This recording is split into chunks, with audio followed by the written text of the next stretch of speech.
The tide came twice that night, and only one of them was supposed to. Bay Center, Washington, is not a place that attracts attention. Situated on the eastern shore of Willapa Bay, the second largest estuary on the Pacific coast, it is a community measured in dozens rather than hundreds. The town, if it can be called that, consists of a scattering of homes, a few oyster processing facilities, and a single church that has served the same families since 1889. The bay itself is shallow, tidal, and deceptively calm. At low tide, miles of mudflats emerge, like the exposed bones of the earth. At high tide, the water returns with the patience of something that has done this for millennia. The rhythms of Willapa Bay are not mysterious. They are mathematical. Tidal charts have predicted the rise and fall of these waters with near-perfect accuracy for over a century. The gravitational pull of the moon, the rotation of the earth, the shape of the coastline, these forces combine into patterns so reliable that oystermen set their watches by them. The bay does not surprise. It does not deviate, except once. On the evening of December 24th, 1958, the sun set at 4:47 in the afternoon. By 5:30, families along the shore were preparing for the Christmas Eve service scheduled for 11 o'clock at the Bay Center Methodist Church. The tide, according to the National Ocean Survey's published charts, was due to reach its peak at 7:14 in the evening. This was not a matter of estimation. It was a matter of celestial mechanics. At 6:27, the water began to rise. The first to notice was a man named Harold Osberg, a third-generation oysterman who had spent 41 years reading the bay. He was standing on his dock, smoking a cigarette and watching the last light fade from the sky, when he realized the waterline had already reached the third plank, a marker it should not have touched for another 45 minutes. Osberg checked his watch. He checked it again. Then he walked inside and said nothing to his wife. 2 miles south, a woman named Dolores Finch was hanging laundry on her back porch. Despite the cold, when she noticed the tide pushing past the usual high water mark on the rocks below her property, she would later tell her daughter that she felt a strange pressure in her ears, as if she had descended too quickly in an elevator. She brought the laundry inside and closed the curtains. The third witness was a 16-year-old boy named Thomas Creeley, who had been walking along the shore with his dog. The dog, a black Labrador named Captain, stopped at the waterline and refused to move. Creeley watched the tide rise past a piece of driftwood he used as a landmark, a tide he knew, from a lifetime of observation, should not have been there yet. He pulled the dog back toward the road and did not stop until he reached his family's porch. None of the 3 witnesses spoke to each other that night. None of them reported what they had seen to any authority. It was Christmas Eve. There were services to attend. And besides, what was there to say? The tide came early. It happens. Except it does not happen. Not like that. Not 47 minutes early. Not without a storm, a seismic event, or a gravitational anomaly that would have registered on instruments across the Pacific Northwest. The tide receded by 7 o'clock, as if correcting itself, and then, at 7:14, exactly as the charts predicted, it rose again. This time, Harold Osberg was not alone on his dock. His brother-in-law, Martin Dahl, had arrived early for the family's Christmas gathering and was helping move equipment into the storage shed. Dahl would later describe the second tide as ordinary in every way, which only made the first one more difficult to explain. When Osberg mentioned what he had seen an hour earlier, Dahl laughed. "You've been hitting the eggnog early," he said. Osberg did not mention it again. Dolores Finch attended the 11 o'clock service that night with her husband and 2 children. She sat in the third pew, as she always did, and sang the hymns she had known since childhood. But those who sat near her later recalled that she seemed distracted, that she kept glancing toward the windows, even though they faced away from the water. After the service, she declined to join the congregation for coffee and cookies in the church basement. She went directly home and did not attend another Christmas Eve service for the rest of her life. Thomas Creeley told his mother what he had seen. She listened, nodded, and told him to wash his hands for dinner. When he pressed her, when he asked if she believed him, she said something he would remember for decades. The bay has its own calendar. Best not to argue with it. The incident might have disappeared entirely from the historical record, if not for a single document, a handwritten note in the logbook of the Bay Center Coast Guard Auxiliary Station, dated December 25, 1958. The note, written by a volunteer named Eugene Pratt, reads, "Evening tide on the 24th arrived early, approximately 1900 hours. No explanation. Consulted with H. Osberg, who confirmed observation. Forwarded to NOS Seattle." The note was not followed by any official response. No correspondence from the National Ocean Survey exists in the station's files. No amendment was made to the published tidal charts. No scientific paper addressed the anomaly. The note itself was discovered in 1983 when the station's records were transferred to the Pacific County Historical Society, and it was cataloged without comment. In 1991, a graduate student at the University of Washington named Rachel Lindquist came across the logbook entry while researching historical tidal patterns in Willapa Bay. She found it curious enough to investigate. Her inquiries to NOAA, the successor to the National Ocean Survey, yielded no records of any anomaly on December 24, 1958. The tidal charts for that date had been preserved, and they showed nothing unusual. The predicted high tide at Bay Center was 7:14 in the evening. The observed high tide, according to official records, was 7:14 in the evening. Lindquist tracked down the families of the original witnesses. Harold Osberg had died in 1976, and his brother-in-law, Martin Dahl, had moved to Arizona and declined to respond to letters. Dolores Finch was still alive, living in a nursing home in Raymond, but her family politely refused to allow an interview. Thomas Creeley, then in his late 40s, agreed to speak by telephone. "I saw what I saw," he told Lindquist. "The tide came in early. Then it came in again. I don't know what that means, and I stopped trying to figure it out a long time ago." When asked if he had ever experienced anything similar in the decades since, Creeley paused for a long time before answering. "No," he said, "but I don't go down to the water on Christmas Eve anymore. Captain wouldn't either after that night. He'd sit by the door and whine until morning, every year, until he died." Lindquist's research was never published. Her thesis advisor reportedly advised her to focus on verifiable phenomena, and she eventually shifted her dissertation to a study of sediment transport in the Columbia River estuary. The logbook entry remains in the Pacific County archives.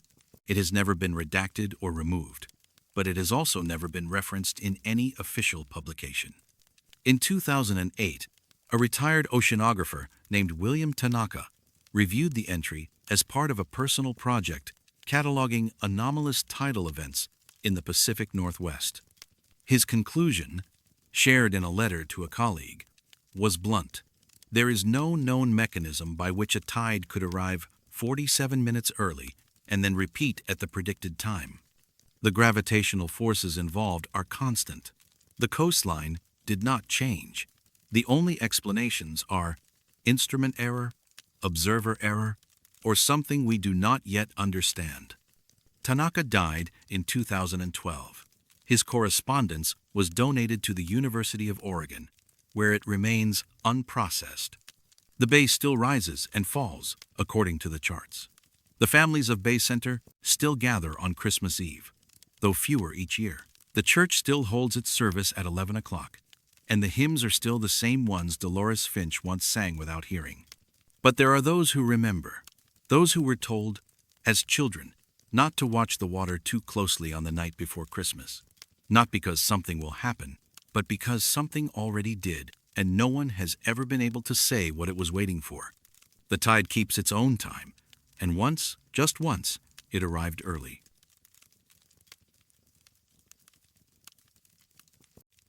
Someone has been leaving gifts for the dead for over 50 years, and no one knows who. Oysterville sits at the northern tip of the Long Beach Peninsula, a strip of land so narrow that in places you can see both the Pacific Ocean and Willapa Bay without turning your head. The town was founded in 1854, during the brief and frenzied period when Willapa Bay oysters were considered the finest on the West Coast, served in San Francisco hotels and shipped as far as New York. For a few decades, Oysterville was the Pacific County seat, home to wealthy merchants and ambitious families who built Victorian homes overlooking the water. That prosperity did not last. The native oyster beds were depleted by the 1890s. The county seat was stolen, literally carried off in the night by residents of South Bend in 1893. The grand homes emptied. The merchants left. What remains today is a village of perhaps a dozen permanent residents, a restored church, a handful of historical buildings, and a cemetery. The Oysterville Cemetery is small, perhaps 2 acres, surrounded by a low iron fence that has stood since 1903. The gate faces west, toward the bay. Most of the graves date from the late 19th century oystermen, their wives, children who did not survive their first winter. The headstones are weathered, some illegible, many tilted by decades of rain and root growth. It is a quiet place, visited occasionally by genealogists and tourists, but largely forgotten, except in December. The first ornament appeared on the morning of December 21st, 1971. A woman named Eileen Aldridge, who lived in one of the remaining Victorian homes on Territory Road, discovered it while walking her dog past the cemetery. The ornament was hanging from the center bar of the iron gate, suspended by a loop of thin wire. It was made of clear hand-blown glass, roughly the size of a chicken egg, with a small amount of liquid inside. Aldridge assumed it was a memorial left by a grieving family member and thought nothing more of it. The following December, another ornament appeared. Same location, same design, same liquid, which Aldridge now examined more closely, noting the slight murkiness of bay water and what appeared to be a small fragment of shell suspended within. By 1975, the pattern was undeniable. Every year, between December 20th and December 23rd, a single ornament would appear on the cemetery gate. Never earlier, never later, always identical. Aldridge began keeping a log, noting the exact date of each discovery and the condition of the ornament. Her notes, preserved by her daughter after Aldridge's death in 2001, span 30 years of observations. December 22nd, 1979. One entry reads, "Ornament present at 7:15 in the morning. Wire loop shows no rust. Glass is cold but not frozen. Bay water inside appears fresh. No footprints in frost on path." The absence of footprints became a recurring detail. Oysterville winters are damp, and the path to the cemetery gate often shows moisture or light frost in the early morning hours. Aldridge noted repeatedly that on the mornings when she discovered the ornaments, the ground appeared undisturbed, as if the ornament had simply materialized on the gate overnight. Local speculation was inevitable. Some residents assumed a descendant of one of the buried families was maintaining a private tradition. Others suggested it was a local artist, perhaps someone from Long Beach or Nakata, practicing a craft and choosing the cemetery as a discreet gallery. A few, speaking only among themselves, wondered if the tradition was older than anyone realized, if perhaps the ornaments had been appearing for years before Eileen Aldridge happened to notice. In 1983, a reporter from the Chinook Observer named David Kowalczyk wrote a short article about the phenomenon for the newspaper's holiday edition. He interviewed Aldridge, photographed that year's ornament, and attempted to trace the glass-blowing technique to local artisans. He found no matches. The style, according to a glass artist he consulted in Portland, was consistent with European methods from the late 19th or early 20th century techniques, rarely practiced in the Pacific Northwest. Kowalczyk also conducted a genealogical survey of the cemetery's occupants, attempting to identify any family lines that might still have living descendants in the area. He found that most of the buried families had either died out entirely or moved away generations ago. Of the few names with possible connections to current residents, none admitted to any knowledge of the ornaments. "I've lived here 40 years," one longtime resident told Kowalczyk. I've seen the ornaments. Everyone has. But I've never seen anyone put one up, and I'm not sure I want to. The article generated brief regional interest, then faded. The ornaments continued. In 2003, a retired electrical engineer named Morton Sadowski, who had purchased a summer home in Oysterville in the late 1990s, decided to solve the mystery through technology. With the permission of the Pacific County Historical Society, which maintains the cemetery, he installed a motion-activated camera on a post facing the gate. The camera was capable of recording in low-light conditions and was set to trigger whenever movement was detected within 15 feet of the gate. The equipment was installed on December 18th. Sadowski checked it daily.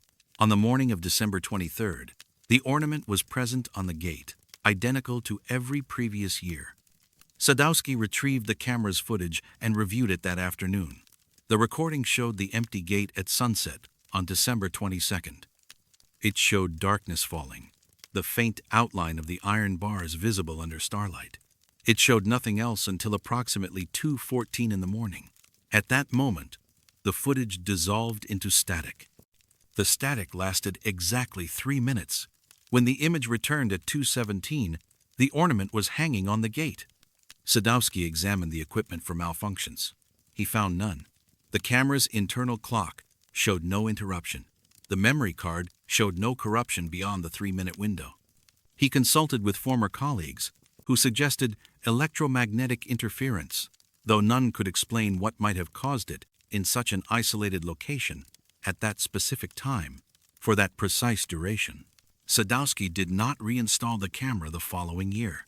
When asked about it by a neighbor, he reportedly said, "Some things don't want to be seen. I can respect that." The ornaments continued to appear. 2004, 2010, 2018, each one identical. Each one containing the same clouded water, the same shell fragment, the same thin wire loop. Residents began leaving them in place through the holiday season, removing them only after the new year. Some were donated to the Pacific County Historical Society. Others were kept by the families who found them.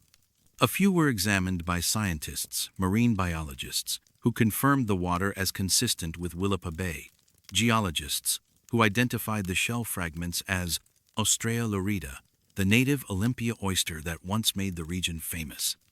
The native oyster that has been functionally extinct in Willapa Bay since the early 20th century.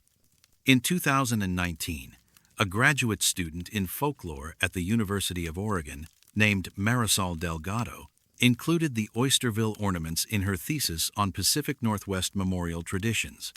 She interviewed 7 current and former residents, reviewed Eileen Aldridge's original logs, and examined 3 of the preserved ornaments held by the Historical Society. Her conclusion was carefully worded. The ornaments represent an unbroken tradition of at least 48 years, with no identified originator, no established motive, and no material evidence linking them to any living individual. The inclusion of native oyster shell, a species commercially extinct in the region for over a century, suggests either access to preserved specimens or a continuity of practice that predates modern memory. Delgado attempted to date the glass itself, consulting with specialists in antique ornaments. Their assessment was inconclusive but troubling. The glass, they agreed, appeared old, not newly made to look old, but genuinely aged, with the subtle imperfections and weathering consistent with objects from the late 1800s. When Delgado presented this finding to residents of Oysterville, most simply nodded. They had suspected as much. The ornaments had never felt new. They had always felt like something returned rather than something given. The cemetery gate still stands where it has stood for over a century. Every December, between the 20th and the 23rd, someone walks the path, hangs a glass ornament on the iron bar, and leaves without being seen. The water inside comes from a bay that has changed beyond recognition. The shell inside comes from a creature that no longer exists in these waters. And every year, on the morning it appears, the frost on the path remains unbroken, as if whoever leaves the ornament does not walk the same ground as everyone else.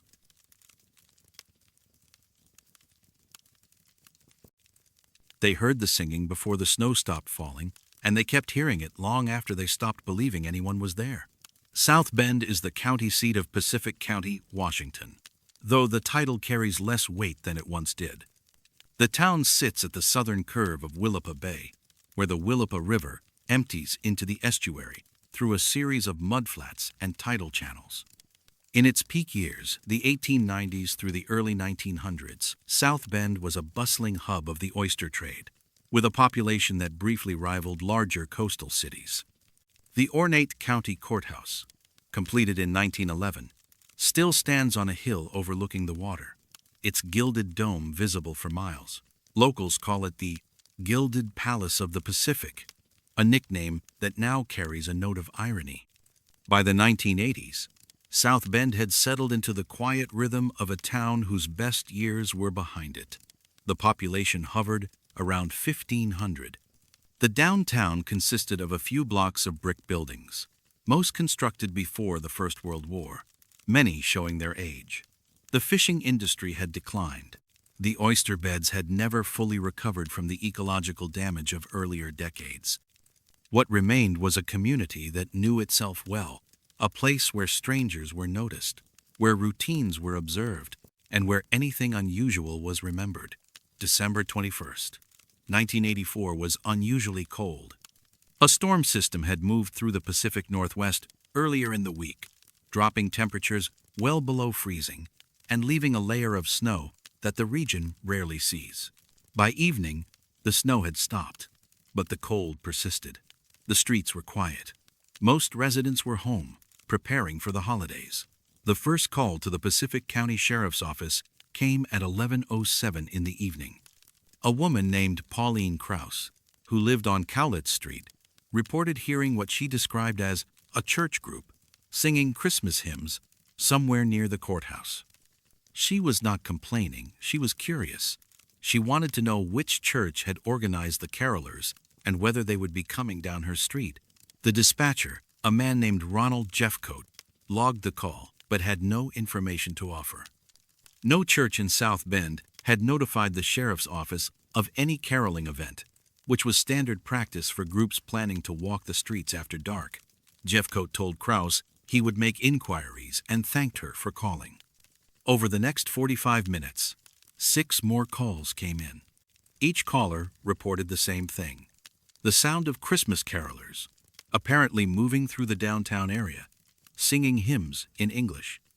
The descriptions were consistent in tone but varied in detail. Some callers said the singing sounded distant, as if coming from several blocks away.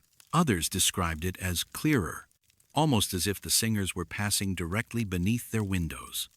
None of the callers could identify the specific hymns being sung, only that they were Christmas music, traditional in style, and sung by what sounded like a group of mixed voices. Jeffcoat dispatched a patrol car at 11:31. Deputy Marcus Trujillo drove a slow circuit through the downtown streets, starting at the courthouse and working outward. He saw no one. The streets were empty, the snow undisturbed except for earlier tire tracks and a few sets of footprints near the gas station on Highway 101. He rolled down his window and listened.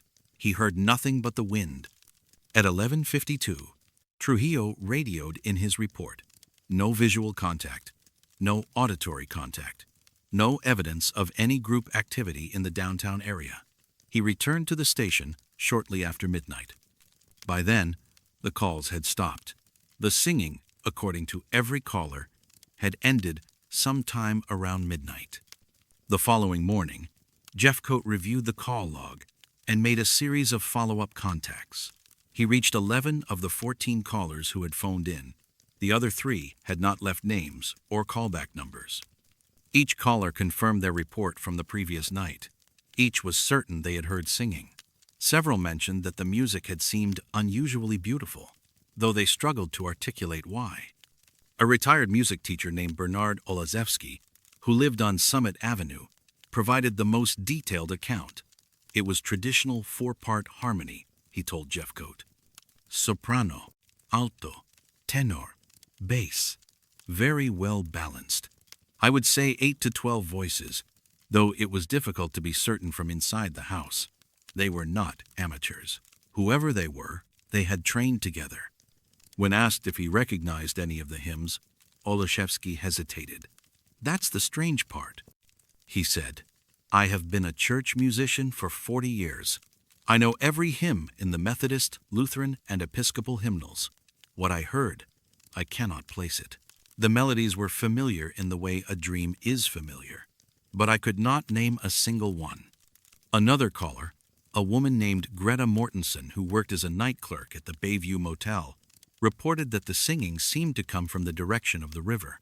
"I stepped outside to listen," she said. "It was coming from the water. I'm sure of it. But there was nothing there.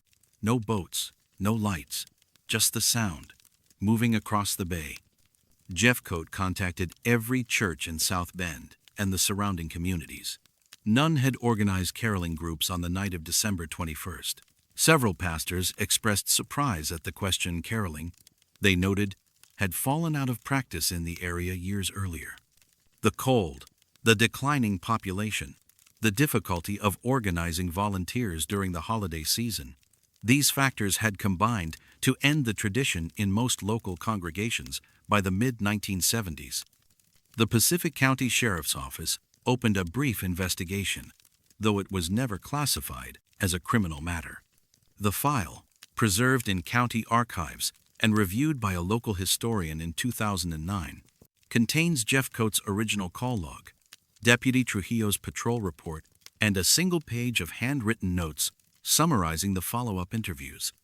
The final notation, dated December 28, 1984, reads, "No further action.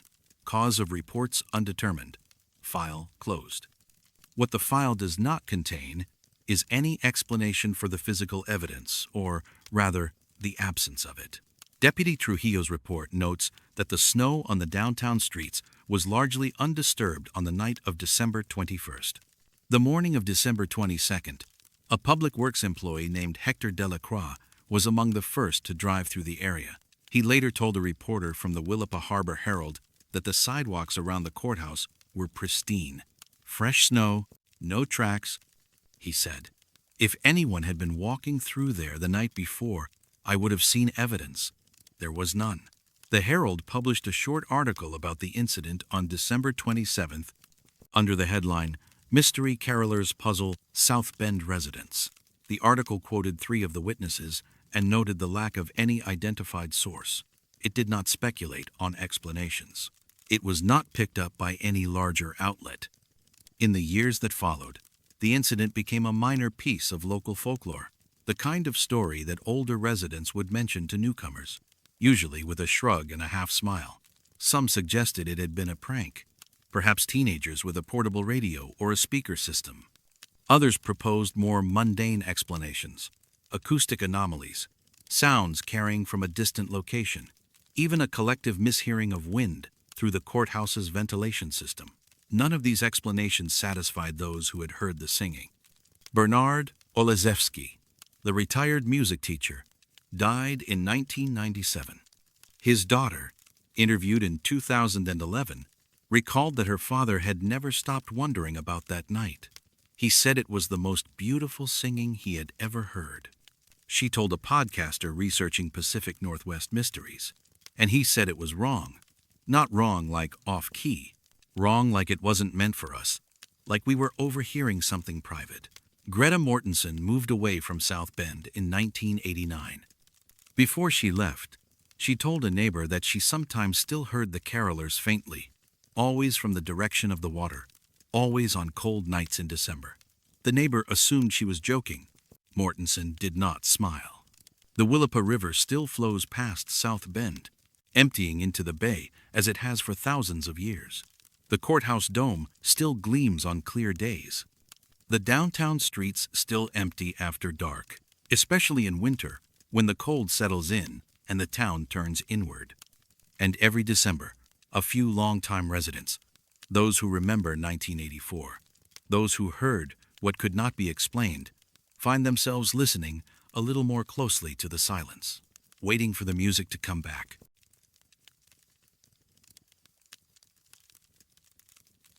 He paid for 12 nights and left no proof he had stayed for even one. The Tokeland Hotel stands on the northern shore of Willapa Bay, facing west toward the Pacific Ocean across a narrow spit of land. It is the oldest resort hotel in Washington state, built in 1885 and operated continuously with occasional interruptions for nearly 140 years. The building is a weathered Victorian structure, its white clapboard siding showing the wear of coastal winters, its windows looking out over tidal flats that stretch for miles at low tide. In its early decades, the hotel catered to wealthy visitors from Portland and Seattle who came to hunt, fish, and escape the noise of growing cities. By the 1920s, that clientele had largely vanished, replaced by commercial travelers, fishermen, and the occasional tourist who had heard stories of the hotel's charm and wanted to see it for themselves.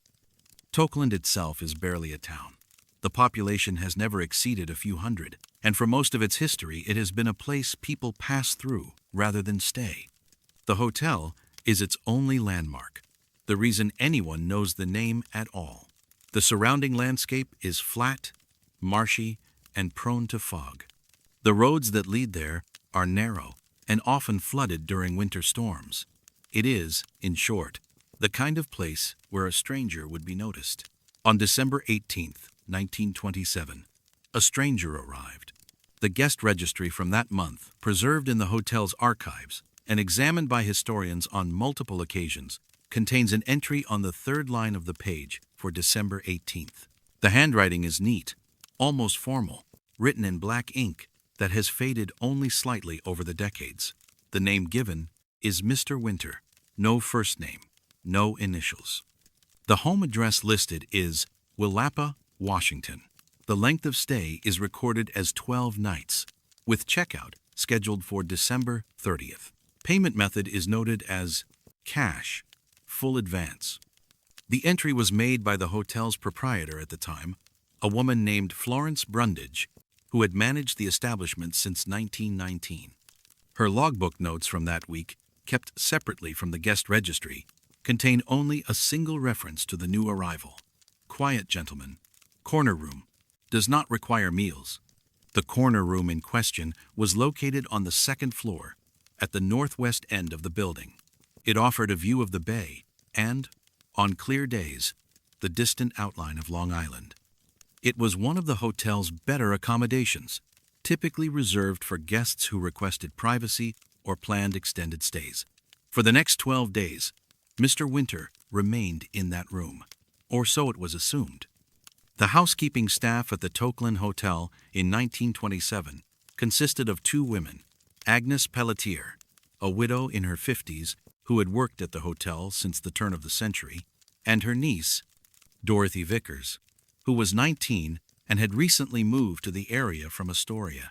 Both women would later provide accounts of the guest in the corner room, accounts that were recorded by Florence Brundage in a private letter to her sister, discovered among family papers in 1981. According to Pelletier, Mr. Winter never answered when she knocked on his door. This was not unusual. Many guests preferred not to be disturbed, but what struck her as strange was the absence of any sound from within. No footsteps, no running water, no creaking of bed springs or floorboards. She knocked each morning for 12 days. Each morning, she heard nothing. Dorothy Vickers reported something slightly different. On the evening of December 22nd, she was walking past the corner room on her way to the linen closet when she noticed that the door was slightly ajar. She paused, uncertain whether to close it or knock. As she stood there, she heard what she later described as breathing, slow, regular, and oddly deep, as if someone very large were sleeping just inside the door. She did not enter. She closed the door gently and continued down the hall. When she mentioned the incident to her aunt the following morning, Pelletier told her not to speak of it again. On the morning of December 30th, Florence Brundage personally went to the corner room to collect the key and wish Mr. Winter a pleasant journey. She knocked 3 times. There was no answer. She used her master key to open the door. The room was empty. More than empty, it was immaculate. The bed was made with military precision, the corners tucked so tightly that the sheets appeared not to have been slept in at all. The towels in the washroom were folded and dry. The water pitcher on the nightstand was full. The curtains were drawn open, letting in the gray December light. There was no luggage, no personal effects, no indication that anyone had occupied the room for even a single night. Brundage searched the room thoroughly. She checked the wardrobe, the drawers, the space beneath the bed. She found nothing. Not a hair, not a coin, not a scrap of paper. She later wrote to her sister, "It was as though he had never come at all. But I saw him. I checked him in myself. I took his money. I watched him walk up the stairs."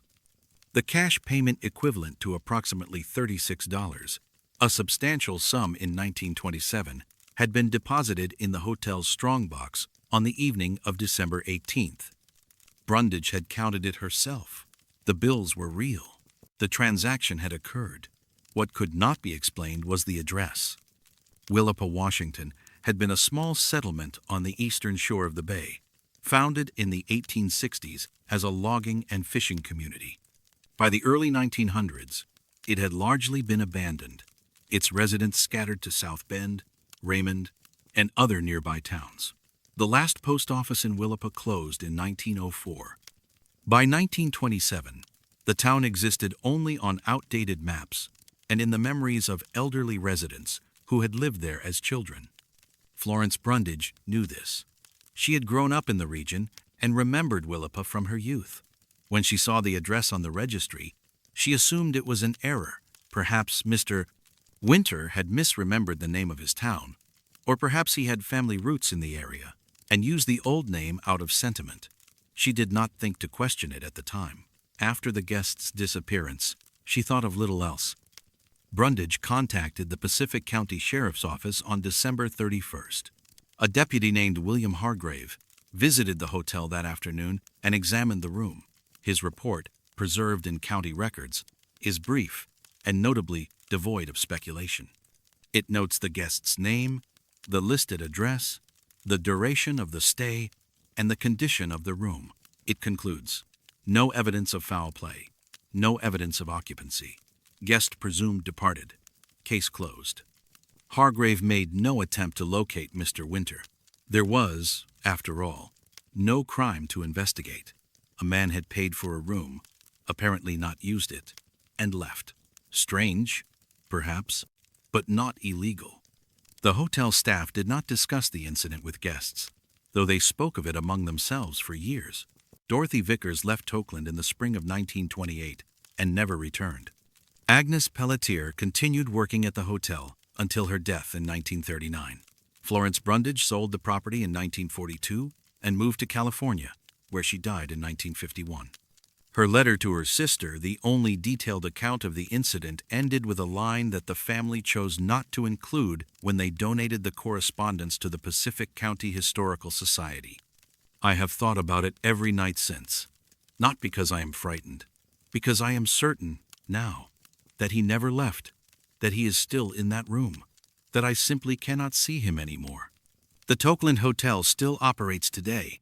The corner room on the second floor is available for booking, though the current owners have renumbered the rooms and no longer use the original floor plan. Guests occasionally report a persistent chill in the northwest corner of the building, particularly in December. Some mention a sense of being watched. A few have asked, unprompted, whether the hotel is haunted. The staff politely declines to answer. The guest registry from December 1927 remains in the hotel's archive, stored in a locked cabinet in the manager's office. The page with Mr. Winter's entry is noticeably colder than the others, a detail that has been observed by multiple visitors over the years, though none have offered an explanation. The ink has not faded further since 1927. The handwriting remains crisp, legible, and perfectly neat, as if it were written yesterday.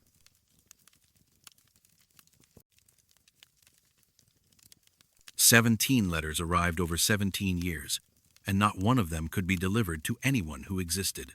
Nakata is a small community on the Long Beach Peninsula, situated on the eastern shore where the land meets Willapa Bay. The town was named after a Chinook chief and established in the 1880s as a terminus for the narrow-gauge railroad that once connected the peninsula's oyster industry to the outside world. By the mid-20th century, the railroad was gone. The oyster trade had shifted south, and Nakata had become what it remains today, a quiet cluster of homes, a few marine research facilities, and a post office that serves a population measured in dozens. The post office itself is a modest building, unremarkable except for its persistence. It has operated continuously since 1889, surviving economic downturns, population decline, and repeated proposals to consolidate rural mail service. For much of the 20th century, the postmaster was not merely a federal employee, but a community institution, someone who knew every resident by name, who tracked the rhythms of the town through the mail that passed through their hands. From 1938 to 1963, that postmaster was a man named Edwin Calloway. Calloway was born in Nakata in 1901, the son of an oysterman who had emigrated from Maryland. He served briefly in the Navy during the First World War, returned to the peninsula in 1919, and took over the postmaster position from his predecessor in 1938. He was known as a meticulous man, careful with records, reluctant to discuss anything he could not verify. His personal correspondence, donated to the Pacific County Historical Society by his granddaughter in 2003, reveals a man of few words and precise habits. It also reveals 17 letters he could not explain. The first arrived on December 24, 1945. Calloway was sorting the morning mail, a light load, as was typical for Christmas Eve, when he encountered an envelope addressed in neat, slightly formal handwriting. The recipient was listed as the Keeper of the Bay, Willapa, Pacific County, Washington. There was no street address. There was no name beyond the title. The return address was from Bangor, Maine. Calloway set the letter aside, assuming it was a misdirected piece of mail or a prank. He had never heard of anyone called the Keeper of the Bay. No such title existed in any official capacity. Willapa, as he well knew, was not a functioning address. The town had been abandoned for decades. He marked the letter as undeliverable and placed it in the dead letter drawer, intending to forward it to the regional sorting facility in Seattle after the holiday. He did not forward it. Something about the envelope troubled him, though he could not articulate what. On December 26th, he opened it. Inside was a single photograph. The image showed Willapa Bay at dawn, the water calm, the sky streaked with pale light. The photograph was taken from a low angle, looking east toward the shore. Calloway recognized the coastline immediately. He had grown up on these waters, had rowed and fished, and worked them for 40 years. What he could not understand was the vantage point. The photograph appeared to have been taken from approximately 100 yards offshore, at water level, in a location where the bay was at least 15 feet deep. There was no boat visible in the frame, no dock, no platform, nothing that could explain how the photographer had positioned themselves to capture the image. Calloway kept the photograph. He did not speak of it to anyone. The following Christmas Eve, another letter arrived. The handwriting was identical. The addressee was the same. The return address was different this time, from Bozeman, Montana. Inside was another photograph, nearly identical to the first. Willapa Bay at dawn, taken from the water, looking east. By 1950, Calloway had received 6 letters. By 1955, 11. Each December 24th, without exception, a new envelope appeared in the morning mail. The return addresses spanned the country: San Diego, California, Duluth, Minnesota, Tallahassee, Florida, Brattleboro, Vermont. But the handwriting never varied. The photographs were always the same composition, the same angle, the same impossible perspective. Calloway began keeping notes. In a small leather journal, separate from his official records, he documented each letter's arrival, the date, the return address, the condition of the envelope, and any distinguishing features of the photograph. His entries are terse, almost clinical, but occasional phrases suggest a growing unease. December 24th, 1952. One entry reads, "Return address, Flagstaff, Arizona. Photograph identical to previous. Water appears calm. No vessel. How is this possible? Another from 1957, Tucson this year. I examined the photograph with a magnifying glass. There is a shadow on the water that does not match the light. It is shaped like a man. I do not know what to make of this. Callaway attempted, on 3 occasions, to trace the return addresses.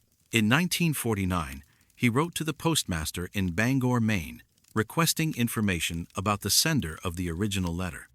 The response, which arrived in January of 1950, was polite but unhelpful. No resident matching the return address could be located, and the address itself did not correspond to any known building. Similar inquiries to Bozeman and San Diego yielded the same result. The return addresses were fictitious.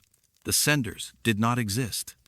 In 1958, Callaway shared the letters with a colleague, Arthur Novotny, the postmaster of nearby Oysterville, whom he had known for over 20 years. Novotny examined several of the photographs and confirmed Callaway's assessment of the vantage point. "You'd have to be standing on the water," he reportedly said, "or under it." Novotny suggested contacting the Postal Inspection Service, but Callaway declined. There was no crime being committed, he reasoned. No threat, no demand. Only photographs of a bay he had known his entire life, taken from a place no one could stand. The final letter arrived on December 24, 1962. The return address was from Portland, Oregon, the closest to Nakata of any sender. The photograph inside was slightly different from the others. The composition was the same, the angle unchanged, but in the lower right corner of the frame, partially obscured by a ripple in the water, there appeared to be a hand. It was pale, fingers slightly spread, just breaking the surface. It could have been a trick of the light. It could have been debris, or foam, or a photographic artifact. Callaway stared at it for a long time. He retired from the post office in March of 1963. His official reason was declining health, though by all accounts, he remained physically capable for another decade. He moved to a small house in Long Beach, where he lived quietly until his death in 1979. His granddaughter, Patricia Callaway Reeves, discovered the journal and the 17 letters while sorting his estate in 1980. She donated the journal to the Pacific County Historical Society, but kept the photographs, unsure what to do with them.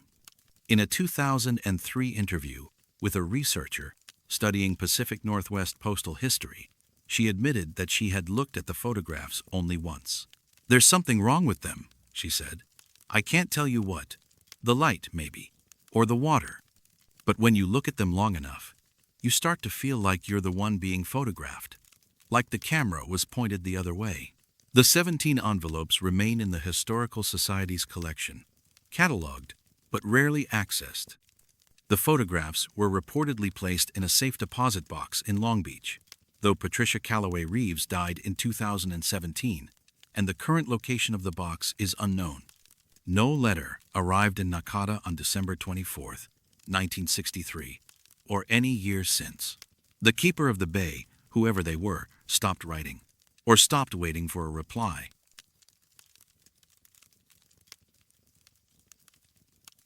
He answered the light for 4 years, and on the 5th year, he made sure he was gone before it could answer back. The North Head Lighthouse stands on a windswept cliff at the mouth of the Columbia River, where the Pacific Ocean meets one of the most dangerous stretches of coastline in North America. The area is known as the Graveyard of the Pacific, a name earned by the more than 2,000 vessels that have wrecked along these shores since the 18th century. The lighthouse itself was constructed in 1898 to guide ships through the treacherous waters, its beam visible for nearly 20 miles on clear nights. But the lighthouse was not the only navigational aid in the region. In the early 20th century, a network of smaller light stations dotted the coastline and the shores of Willapa Bay, each tended by keepers who lived in isolation for months at a time. These were not the grand lighthouse postings that attracted career men with families. These were solitary assignments, given to those who preferred silence or had nowhere else to go. One such station stood approximately 3 miles south of North Head, on a rocky outcropping overlooking the bay. It was a simple structure, a wooden cottage with an attached tower, housing a fourth-order Fresnel lens that required manual operation. The station was established in 1908 and decommissioned in 1923, its function rendered obsolete by improvements in maritime navigation. During its 15 years of operation, it had only 4 keepers. The third keeper was a man named Virgil Eklund. Eklund arrived at the station in April of 1914, having previously served at a lighthouse near Astoria. He was 41 years old, unmarried, and according to his service records, had requested the isolated posting specifically. His supervisors noted that he was reliable, quiet, and preferred to be left alone. He received supply deliveries every 2 weeks and filed his reports on schedule. Beyond that, he had little contact with the outside world. What the service records do not contain, what was not discovered until 1987, was his personal journal.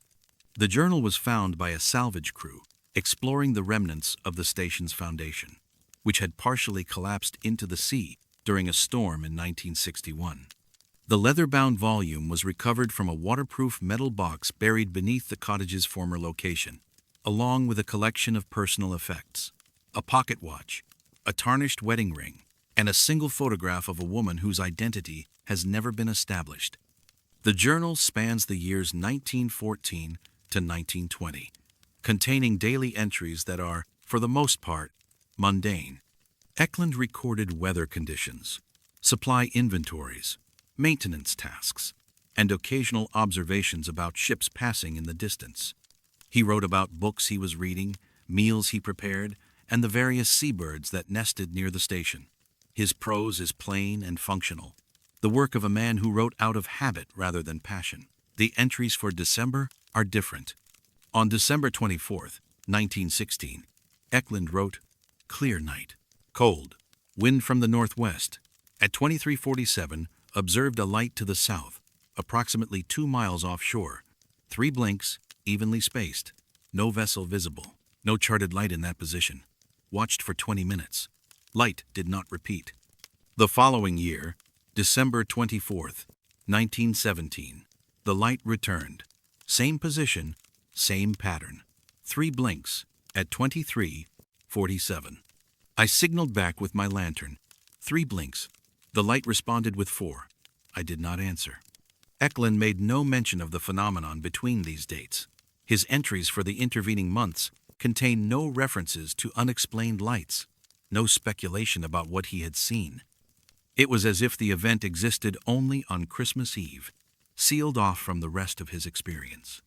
December 24, 1918, 3rd year. I knew it would come. 3 blinks at the same time. I answered with 3. It answered with 4. I answered with 4. It answered with 5. I stopped. The light continued 6 blinks, then 7, then 8. It did not stop until I extinguished my lantern and went inside. I did not sleep. The entry for December 25, 1918, is brief. Dawn. No evidence of vessel or debris in the water. The position where the light appeared is open sea. Depth approximately 60 feet. No anchorage, no reef, nothing. Eklund's final Christmas at the station was 1919.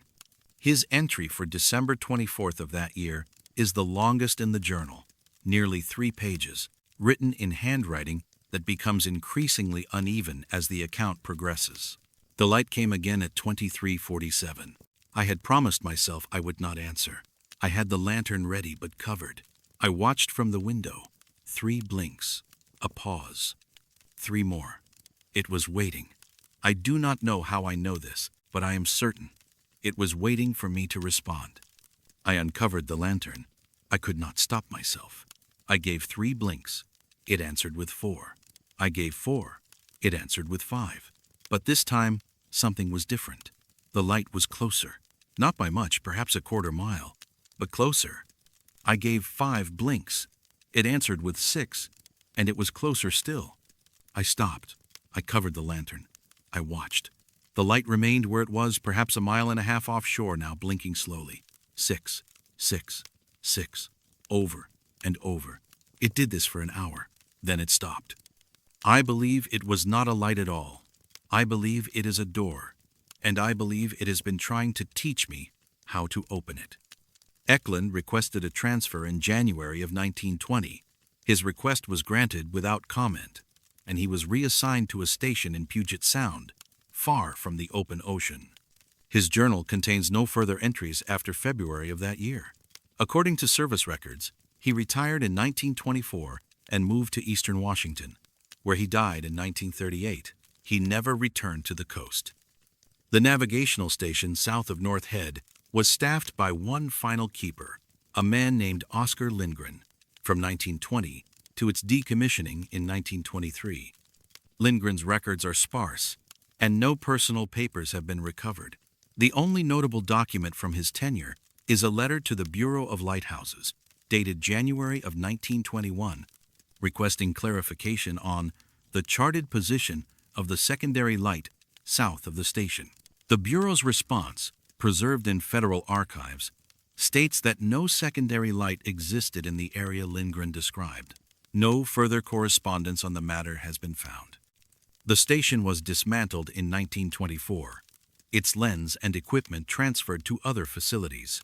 The cottage remained standing until the 1961 storm, which claimed most of the structure and scattered its contents into the bay. The metal box containing Eklund's journal was found wedged between rocks at the base of the cliff, its seal still intact after nearly 40 years. Researchers who have examined the journal have offered various explanations for Eklund's account. Some suggest he was suffering from isolation-induced hallucinations, a recognized hazard of lighthouse keeping. Others propose that he was observing a natural phenomenon, bioluminescence perhaps, or reflections from distant ships. A few have noted that the waters south of North Head are unusually deep for the area, with a submarine trench that drops to over 100 feet within a mile of shore. None of these explanations account for the pattern Eklund described: the sequential blinking, the apparent responsiveness, the movement closer with each exchange. The journal is now held in a private collection in Seattle, owned by a maritime historian who has declined multiple requests to make it available for public examination. The photograph of the unidentified woman remains with the Pacific County Historical Society, where it is catalogued as unknown, circa 1910. The position where Eklund observed the light approximately 2 miles south of the former station, bearing 170 degrees, corresponds to no charted feature. Depth soundings from 1922 indicate open water, a sandy bottom, and nothing that would explain a light source. The waters there are still dark on Christmas Eve, but no one has tried signaling back since 1919.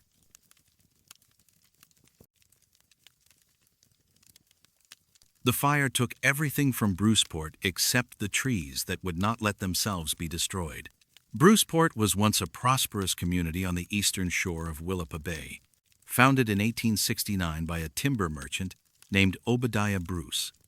At its peak in the 1880s, the town boasted a population of nearly 300, a sawmill, 2 churches, a schoolhouse, and a dock that received regular steamship service from Astoria and Portland. The surrounding forests provided seemingly endless timber, and the bay offered oysters, salmon, and crab. For a brief period, Bruceport appeared destined to become one of the dominant settlements on the Washington coast. That future never arrived. The timber was exhausted faster than anyone predicted. The oyster beds declined. The railroad chose a route that bypassed the town entirely. By 1910, the population had dwindled to fewer than 50. By 1920, only a handful of families remained. The last permanent residents left in 1932, and within a decade, the forest had begun reclaiming the streets, the foundations, the memory of what had been. Today, Bruceport exists only as a name on historical maps and a scattering of ruins visible to those who know where to look. The dock pilings still protrude from the mud at low tide. A few foundation stones mark where the sawmill once stood. The forest has grown dense and tangled, resistant to casual exploration. But the trees near the old town center are different. The earliest written account of the phenomenon comes from a letter dated January of 1893, written by a woman named Harriet Johansen to her sister in Minnesota. Johansen and her husband had settled in Bruceport 2 years earlier, drawn by promises of opportunity in the timber trade.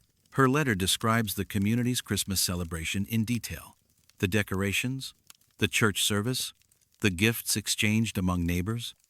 Near the end, almost as an afterthought, she mentions the disposal of the town's communal Christmas tree. The men attempted to burn the tree on New Year's Day, as is the custom, she wrote. But the strangest thing occurred. The flames would not take. The bark blackened and the outer branches smoked, but the trunk remained green beneath. They tried 3 times with fresh kindling. Finally, they gave up and dragged it into the woods. Henrik says it is the wetness of the climate, but I have seen wet wood burn before. This was something else. Similar accounts appear in other sources from the period. A diary kept by the town's school teacher, a man named Clement Washburn, contains an entry from January of 1901. Tree burning failed again this year, 4th consecutive winter. The Nilsson boy suggested we try kerosene. It made no difference. The core stays green. Pastor Edlund called it a blessing. I am not so certain. The pattern was consistent. Each December, a tree was cut from a particular grove, approximately half a mile east of the town center, at the base of a low ridge that separated the settlement from the deeper forest. The tree was decorated, displayed in the town square, and celebrated throughout the holiday. And each January, when the time came to dispose of it, the tree refused to burn. Residents tried various methods over the years. They used different accelerants. They built larger fires. They waited for dry spells that never seemed to come. The results were always the same. The outer layers would char and crumble, but the inner wood remained green and moist, as if the tree were still drawing water from roots it no longer possessed. Some families began keeping their Christmas trees rather than attempting to destroy them. A photograph from 1907, preserved in the Pacific County Historical Society's collection, shows the interior of a Bruceport home with what appears to be a desiccated evergreen standing in the corner. The caption, written on the back in faded pencil, reads, "The tree from Christmas '04, still green inside. Mother refuses to remove it." The grove, from which these trees were harvested, became a subject of quiet local superstition. Accounts suggest that Bruceport residents avoided the area outside of the annual tree-cutting expedition, which was always conducted by the same group of men, always on the same date, December 15th, and always according to a specific protocol. The tree had to be selected by the oldest male resident present. The first cut had to be made before noon. The tree had to be carried out of the grove without allowing any part of it to touch the ground until it reached the town square. No one seemed to know where these rules originated. When asked, longtime residents would simply say it was how things had always been done. In 1915, a reporter from the South Bend Journal visited Bruceport to write a feature story about the declining town. His article, published on December 20th of that year, mentions the tree tradition only briefly, describing it as a quaint local custom involving the ceremonial selection of the community Christmas tree. But his personal notes, discovered among his papers decades later, contain a more detailed account. "Spoke with an elderly resident named Gustafson, who claims the grove is protected," the reporter wrote. "When I asked what he meant, he would not elaborate. He said only that the trees there are not like other trees, and that they remember the people who planted them. I pressed him on this, but he became agitated and ended the conversation.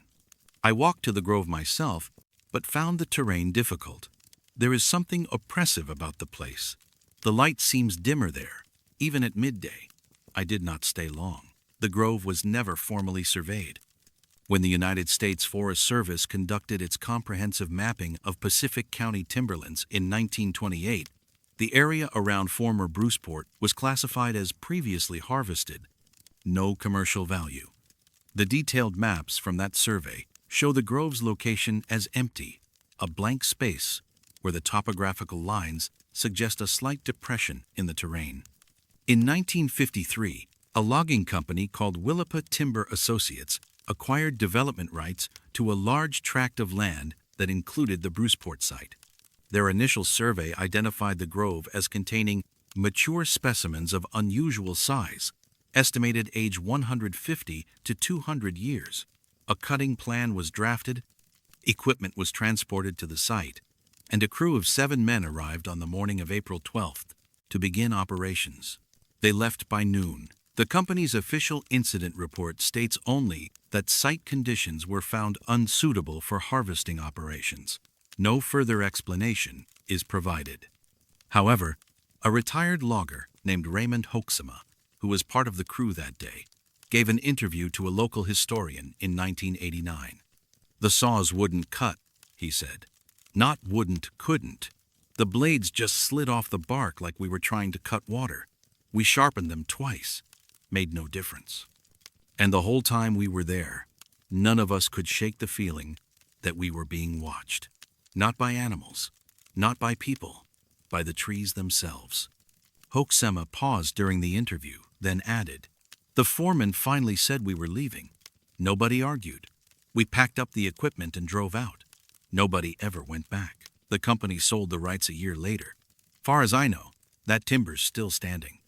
The grove is still there today. Satellite imagery confirms a dense stand of evergreens at the coordinates corresponding to historical accounts approximately a quarter-mile east of the visible Bruceport ruins. The trees appear significantly larger than the surrounding forest, their canopy forming an almost perfect circle roughly 200 yards in diameter. Ground-level access remains difficult, as the approach from the bay side is marshy and the ridge behind is steep and heavily overgrown. A doctoral student in forestry from Oregon State University attempted a survey of the grove in 2012. Her preliminary findings, never published, noted several anomalies. The soil within the grove showed unusually low levels of decomposition, suggesting that organic matter was not breaking down at normal rates. Core samples from 2 trees indicated ages exceeding 300 years, significantly older than any known growth in the region. And chainsaw blades brought to the site experienced rapid dulling, inconsistent with the hardness of Pacific Northwest evergreen species. The student discontinued her research after 3 visits. In an email to her academic advisor, she explained, "I do not believe this site is suitable for conventional study. There is something fundamentally wrong with the environment there. I cannot quantify it, but I am certain of it. I recommend that future researchers select a different location." Her core samples were never returned to the university. She claims they were lost in transit. Her advisor has declined to comment. The people of Bruceport are gone. Their homes have rotted. Their names appear only in census records and faded letters. But the grove remains, its trees older than the town that once cut them for Christmas, their roots drinking from water that no one has tested, their needles green through every season. And somewhere in the Pacific County archives, there is a photograph of a family gathered around a Christmas tree in 1904, a tree that should have burned to ash over a century ago. The photograph shows the family smiling. The tree stands behind them, decorated with candles and ribbons. Its shadow falls in the wrong direction.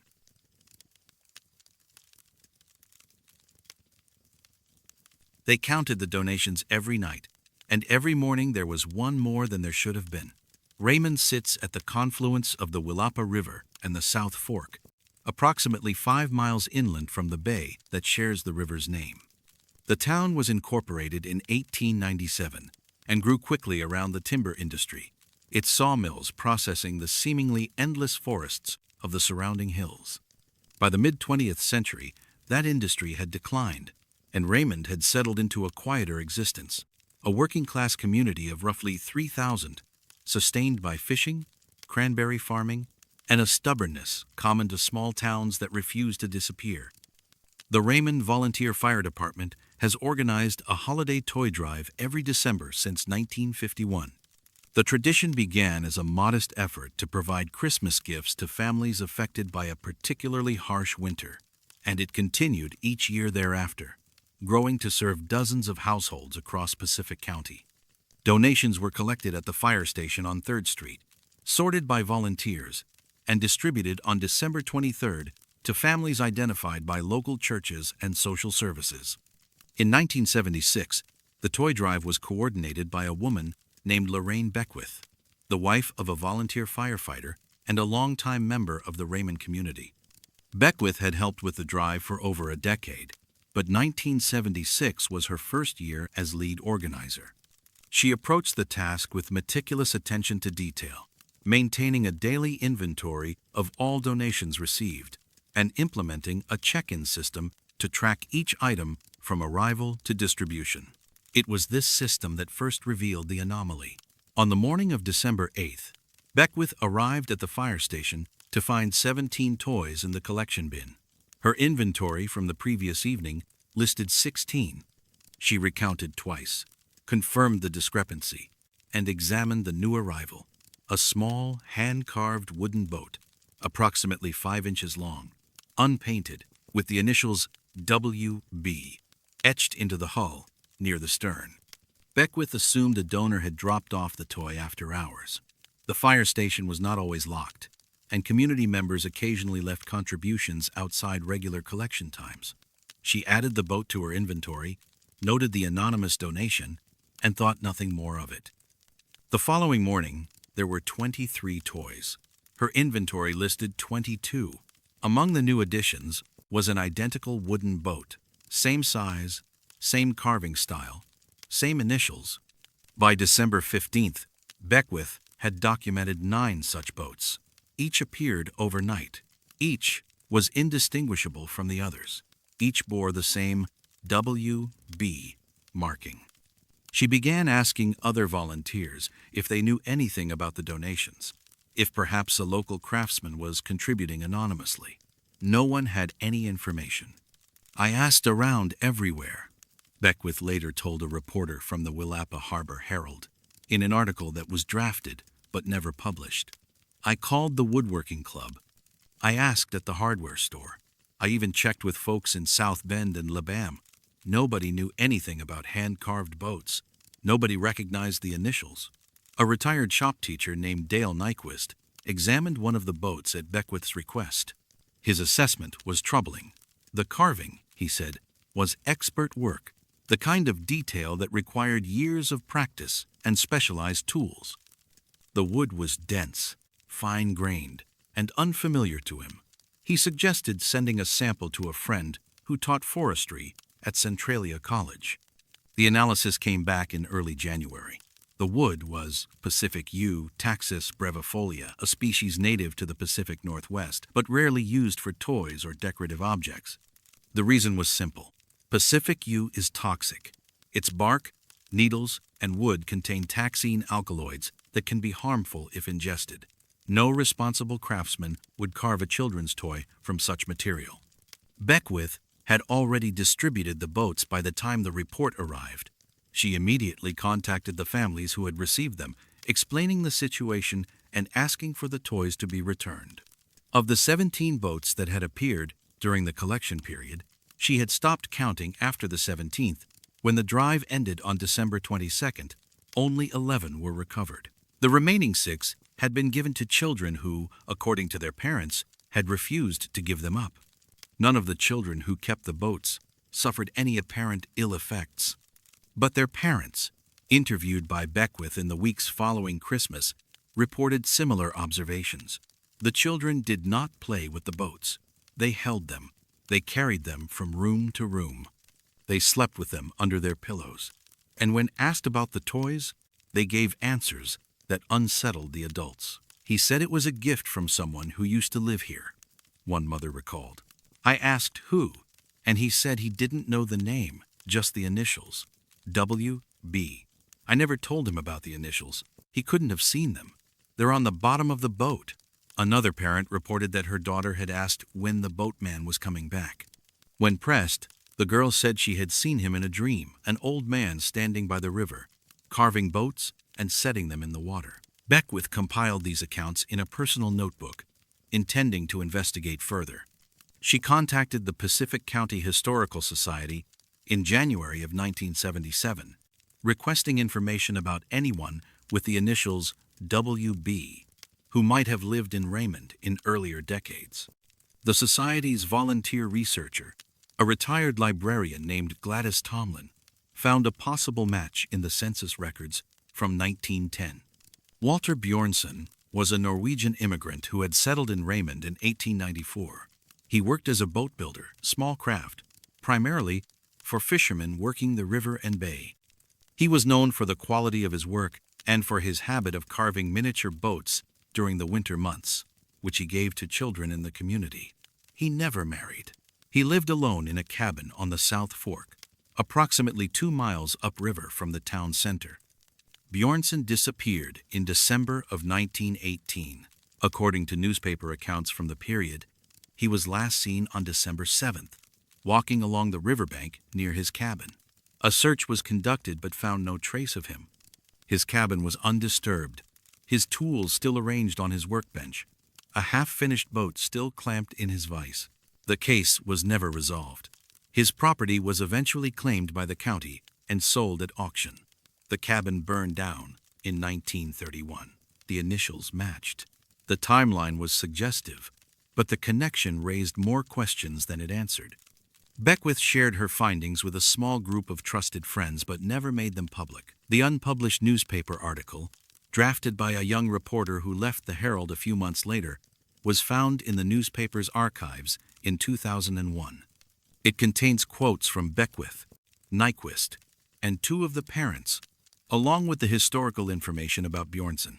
A handwritten note attached to the draft reads, "Editor says, too speculative, shelved indefinitely."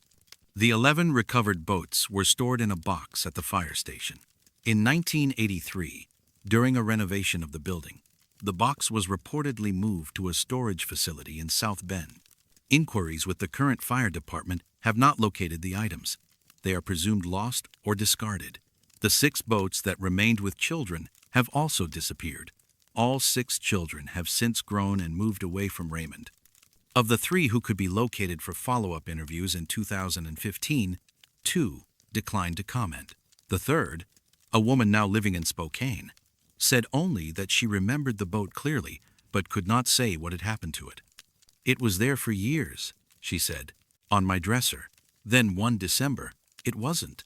I never found it. I never saw it again, but I still dream about the river sometimes." And the old man standing in the water, waiting for something to come back to him. Lorraine Beckwith passed away in 2008. Her notebook, containing her original inventory sheets, the wood analysis report, and her handwritten accounts of the parents' observations, was donated to the Pacific County Historical Society by her daughter. The donation also included a single item that was not listed in Beckwith's notes. A small hand-carved wooden boat, 5 inches long, unpainted, with the initials WB etched into the hull. Her daughter did not know where it had come from. She found it in her mother's bedside drawer the day after the funeral, resting on top of a photograph of the Willapa River taken sometime in the early 1900s. The photograph shows a man standing on the bank, his back to the camera, looking out at the water. He is holding something small in his hands.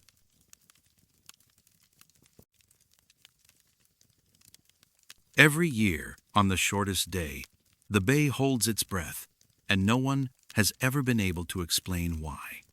The Willapa National Wildlife Refuge encompasses nearly 16,000 acres of tidal marshes, coastal forests, and barrier islands along the eastern shore of Willapa Bay.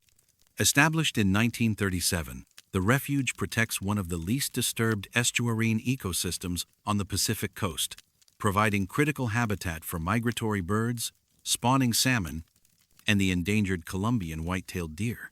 The landscape is defined by water, by the twice-daily rhythm of tides that expose vast mudflats, by the creeks and sloughs that thread through the marshland, by the ever-present dampness that softens every sound and blurs the line between land and sea.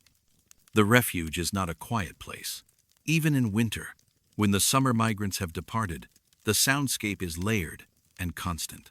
The calls of dunlins and sanderlings, the splash of harbor seals in the channels, the rustle of wind through the sedge grass, the distant bark of sea lions on the outer islands. For those who work in the refuge, this ambient noise becomes a kind of baseline, a hum of ecological activity that never fully stops, except once a year.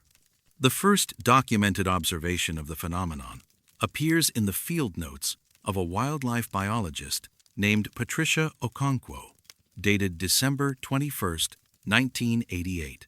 Okonkwo was conducting a waterfowl census near the Ledbetter Point unit when she noted an abrupt change in the environment at approximately 3:47 in the afternoon, 12 minutes before the official moment of the winter solstice. All bird activity ceased without warning, she wrote. No calls, no movement. Even the wind seemed to stop. I checked my watch, thinking perhaps I had lost track of time, but only 90 seconds had passed before normal activity resumed. I have no explanation for this observation. Okonkwo mentioned the incident to colleagues but did not include it in her formal report. She assumed it was an isolated event, perhaps a predator passing through the area, or an atmospheric anomaly that had briefly silenced the birds. She did not think about it again until the following December, when it happened again. This time, she was prepared. On December 21, 1989, Okonkwo positioned herself at the same location with a tape recorder and a notebook. At 3:32 in the afternoon again, approximately 12 minutes before the solstice, the silence descended. She pressed record. The tape, which she preserved in her personal collection until donating it to the Refuge Archive in 2003, runs for just under 3 minutes. The first 30 seconds capture normal ambient sound: wind, distant bird calls, the faint lap of water against the shore. Then, abruptly, nothing. The silence is not gradual. It does not fade in. It begins as though someone has pressed a mute button on the world. For 91 seconds, the tape records only a low, steady tone, barely audible, hovering at the edge of perception. When the refuge's audio equipment was later analyzed by an acoustician at the University of Washington, the tone was identified as approximately 18.9 hertz, a frequency below the threshold of normal human hearing, felt more than heard. Then, just as abruptly, the world resumes. Birds call, wind moves, the water laps, the silence is over. Okonkwo documented the phenomenon for 5 consecutive years before her transfer to a refuge in California in 1994. Her notes, totaling 23 pages, describe the silence as reliable, precisely timed, and profoundly unsettling. She recorded it successfully in 1989, 1990, and 1991. In 1992 and 1993, cloud cover and rain made recording conditions difficult, but she observed the silence directly, both years. It is not simply the absence of sound, she wrote in her final entry on the subject. It is the presence of listening. I do not know how else to describe it. When the silence comes, I feel observed, not by an animal, not by a person, by the place itself. After Okonkwo's departure, the phenomenon was not formally studied for nearly a decade. Rangers occasionally mentioned it in conversation, a shared acknowledgement that something strange happened on the solstice, but no systematic observation was conducted until 2002, when a new refuge manager named Gerald Hofstetter learned of the earlier reports and decided to investigate.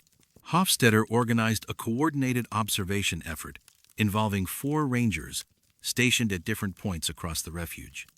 Each was equipped with a synchronized watch, a tape recorder, and instructions to document any anomalies occurring between 3 and 4 in the afternoon on December 21st. All 4 rangers reported the same phenomenon. The silence began at 3:29 and lasted between 88 and 93 seconds, depending on the observer's location. All 4 tape recorders captured the same subsonic tone, and all 4 rangers, when debriefed the following day, used similar language to describe their experience.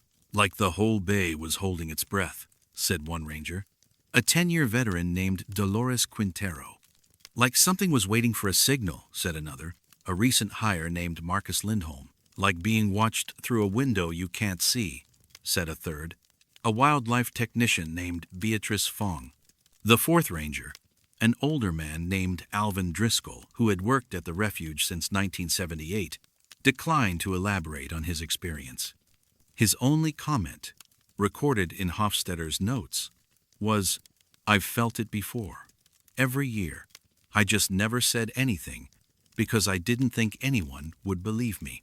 Hofstadter compiled the observations into an internal report that was submitted to the U.S. Fish and Wildlife Service Regional Office in Portland.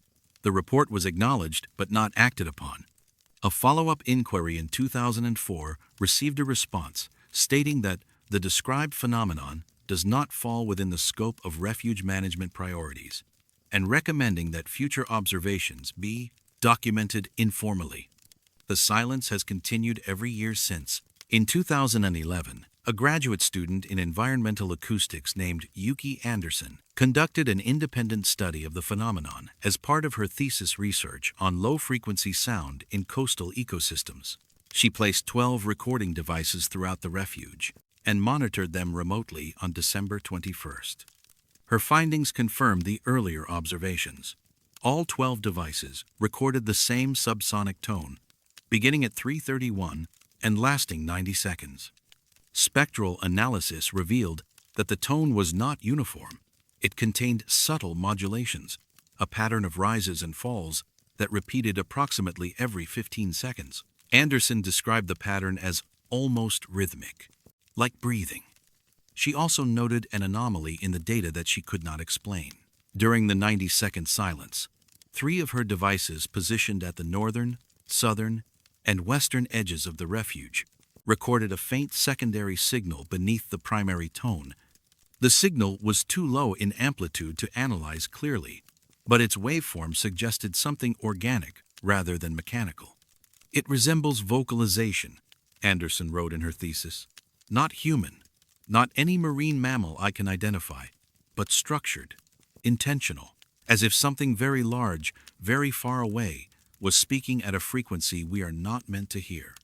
Anderson's thesis was accepted by her committee but never published. She left academia the following year and has not responded to interview requests. The rangers at Willapa continue to observe the solstice silence each December. It has become an unofficial tradition. Those on duty that day will pause whatever they are doing as the time approaches, step outside, and wait. Most say nothing afterward. A few have requested reassignment to other posts. One ranger, who asked not to be identified, said simply, "Once you've felt it, you don't forget. And you don't really want to feel it again. But you do, every year, because you have to know if it's still there. It is still there." On December 21st of last year, the refuge recorded its 35th consecutive solstice silence.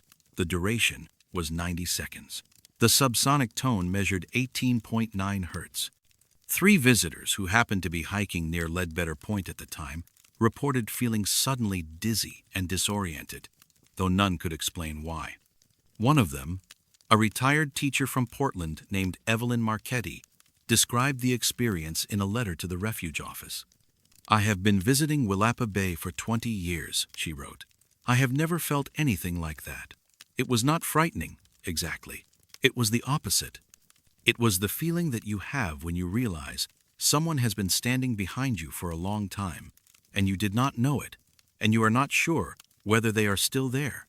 She asked if anyone at the refuge could explain what had happened. No one could.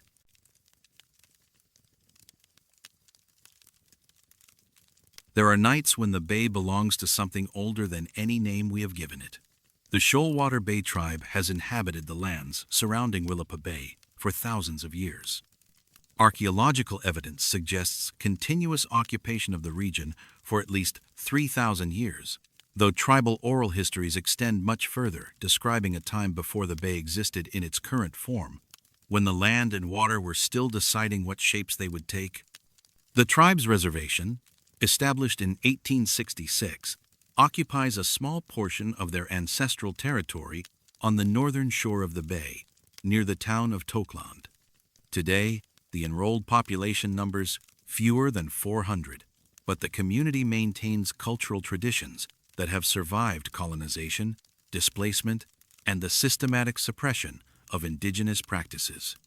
Among these traditions is a warning that has been passed down through generations, spoken of only within families and rarely shared with outsiders. It concerns the 12th night after the winter solstice, a date that falls on January 1st or 2nd, depending on how the count is reckoned. Non-indigenous settlers would later mark this period as the Eve of Epiphany, the conclusion of the 12 days of Christmas. But the Shoalwater people knew its significance long before any church calendar arrived on these shores. On this night, according to tribal tradition, the bay opens. The meaning of this phrase has never been explained in full to outside researchers. Those elders willing to discuss the tradition at all have offered only fragments, descriptions that seem to contradict each other, images that resist literal interpretation. What is consistent across all accounts is the warning itself. On the 12th night, families must remain indoors. Fires must be kept burning until dawn. No one is permitted to approach the water, and under no circumstances should anyone look at the bay. A partial account of the tradition was recorded in 1937 by an anthropologist named Howard Eastwick, who spent 3 months on the reservation conducting interviews for a study of Coast Salish spiritual practices. His field notes, preserved at the University of Washington's Special Collections, contain a single reference to the 12th night warning. Informant reluctant to discuss in detail, Eastwick wrote, says only that the bay remembers on this night and that it speaks to those who listen. When pressed for clarification, informant became visibly uncomfortable and ended the interview. Subsequent informants either denied knowledge of the tradition or refused to address it. One elder stated simply, "Some things are not for writing down." Eastwick did not pursue the subject further. His published monograph, released in 1941, makes no mention of the 12th night tradition. The next documented reference appears in 1974 in a letter written by a school teacher named Constance Hargrove to the Pacific County Historical Society. Hargrove had taught at the reservation school for 6 years and had developed close relationships with several tribal families. Her letter describes an incident that occurred on the night of January 1st, 1973. "I was invited to spend New Year's Eve with the Whitehawk family," Hargrove wrote. "We had a pleasant dinner, and I assumed we would stay up to welcome the new year, as is customary. But at approximately 11 o'clock, Mrs. Whitehawk became agitated. She insisted that all curtains be drawn and that I not leave the house under any circumstances. When I asked why, she said only that it was not safe and that I would understand in time. I did not understand, but I respected her wishes." Hargrove described remaining awake through the night, listening to the fire and the occasional conversation of her hosts. At some point after midnight, she could not say precisely when she heard something outside. "It was not a sound I can easily describe," she wrote. "Not wind, not water, not an animal. It was more like a voice, but not human. Many voices, perhaps, speaking together at a pitch that was almost too low to hear. Mrs. Whitehawk saw that I had noticed it. She took my hand and said, very quietly, 'Do not listen.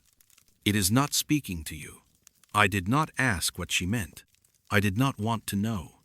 The sound continued for what Hargrove estimated as 20 to 30 minutes, then faded. At dawn, Mrs. Whitehawk opened the curtains and announced that it was safe to leave.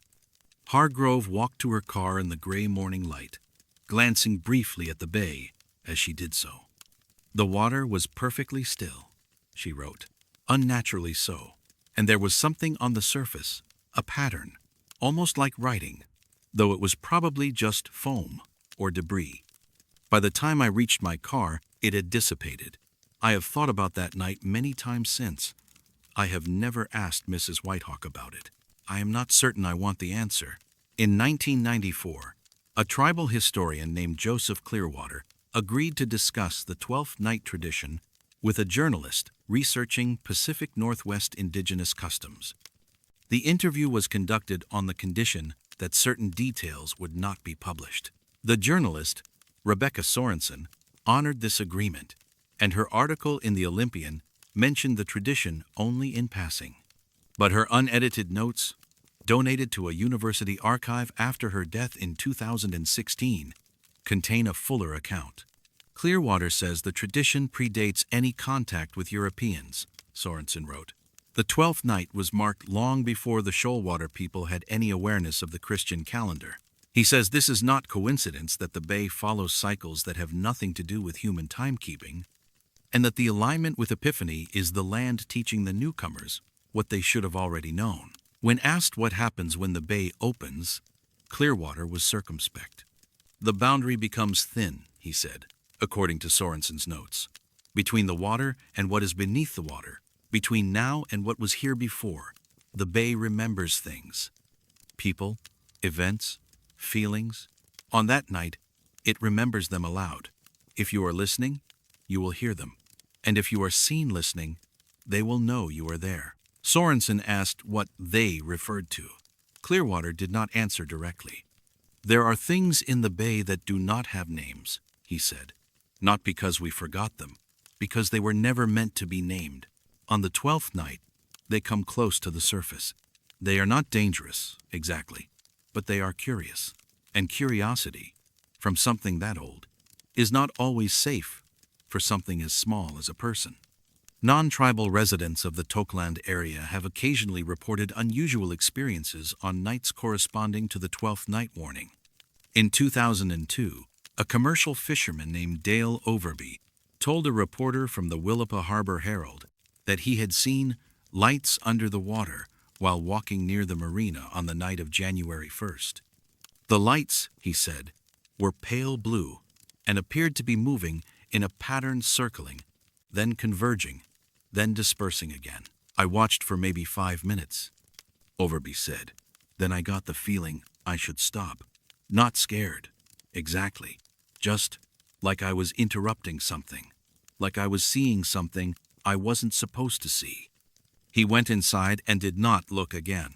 The following morning, he found a line of debris on his dock. Seaweed, shells, and what appeared to be a single human footprint pressed into the accumulated silt. The footprint was bare, larger than his own, and facing toward the water. In 2009, a tribal elder named Margaret So gave a rare public statement about the tradition during a cultural preservation event at the Shoalwater Bay Community Center. Her remarks were brief and carefully chosen. Our ancestors learned to live with the bay, she said. That meant learning when to fish and when to stay home, when to speak and when to be silent. The 12th night is a time for silence. The bay has things to say that are not for us. We stay inside, we keep the fire lit, and we wait for morning. That is all I will say about it. After the event, a young attendee, a college student from Seattle, who had come to learn about indigenous environmental practices, approached So and asked why the tradition had never been studied by scientists. So reportedly looked at the young woman for a long moment before responding. Some things are not meant to be studied, she said. Some things are meant to be respected. The bay does not care whether you believe in it. It does not care whether you understand. It only cares whether you are watching when it opens. And if you are, it will remember your face. The student did not ask any further questions. On the night of January 1st of this year, the moon was new, and the tide was unusually low. A family visiting Tokeland from Olympia reported hearing what they described as singing coming from the direction of the water sometime after midnight. They did not investigate. The following morning, they found their car covered in a thin layer of salt residue, though they had parked more than 100 yards from the shore. The Shoalwater Bay tribe has not commented on the incident. The bay keeps its own calendar.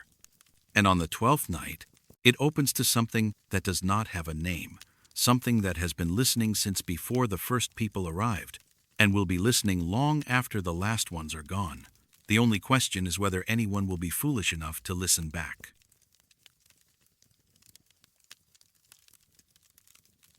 The snow did not fall that day. It returned to wherever it had come from. Ledbetter Point occupies the northern tip of the Long Beach Peninsula, a narrow spit of land that separates Willapa Bay from the Pacific Ocean. The point is part of a state park and adjoins the Willapa National Wildlife Refuge, together forming one of the most isolated coastal landscapes in Washington state. The terrain is a mosaic of dune grass, coastal forest, tidal marsh, and beach ecosystems layered atop each other in a geography shaped by wind, water, and the slow accumulation of sand over thousands of years. There are no permanent structures at Ledbetter Point, no electricity, no cell service. The only access is a single road that ends at a small parking area, from which trails extend into the wilderness. The area is known for its bird populations. Tens of thousands of shorebirds pass through during migration seasons, and for its solitude. Even in summer, the trails are lightly traveled. In winter, the point is often empty for days at a time, visited only by researchers, dedicated birders, and the occasional hiker seeking isolation. December of 2002 had been unusually cold. A series of storms had moved through the Pacific Northwest in the weeks before Christmas, dropping temperatures well below freezing and leaving snow on the coast, a rare occurrence in a region where winter typically means rain. By December 27th, the storms had passed, leaving clear skies and a thin blanket of white across the landscape. It was on this day that the Bergman family drove out to Ledbetter Point for a winter hike. Klaus and Ingrid Bergman had moved to Long Beach from Wisconsin 3 years earlier, drawn by the milder climate and the proximity to the ocean. Their 2 children, a daughter named Annalise, then 12, and a son named Tobias, then 7, had adapted quickly to coastal life, but missed the snow of their Midwestern childhood. The late December snowfall had delighted them, and Klaus suggested a family outing to see the point dusted in white. They arrived at the parking area shortly after 1 in the afternoon. The lot was empty. They set out on the main trail, walking north through the coastal forest toward the bay side of the peninsula.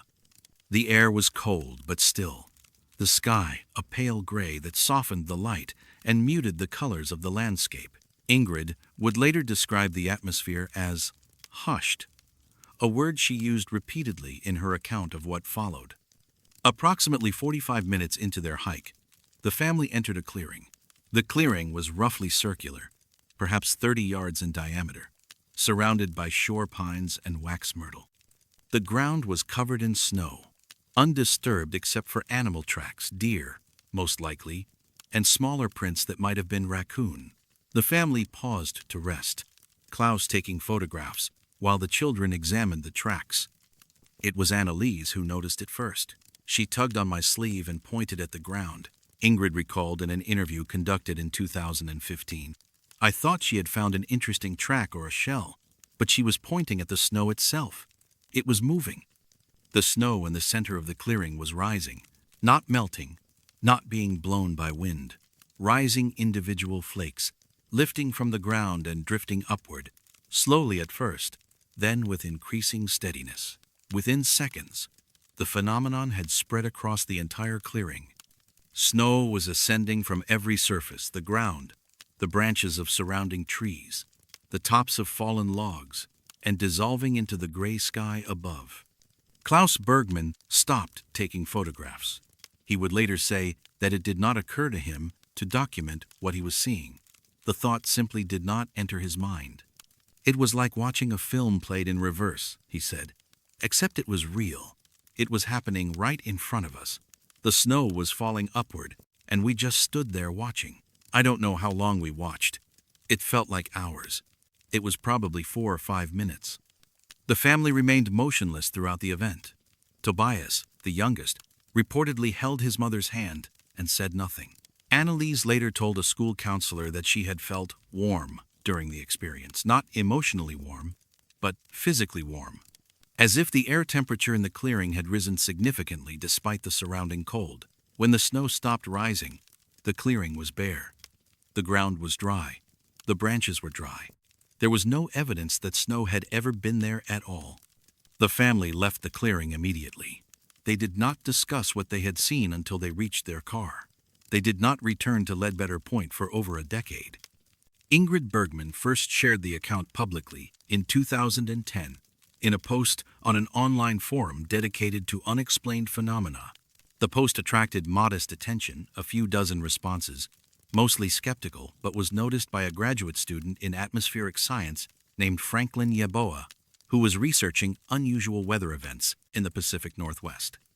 Yeboah contacted the Bergmans and conducted a series of interviews over the following year. His notes, portions of which he later shared with a journalist, described the family as credible, consistent, and reluctant.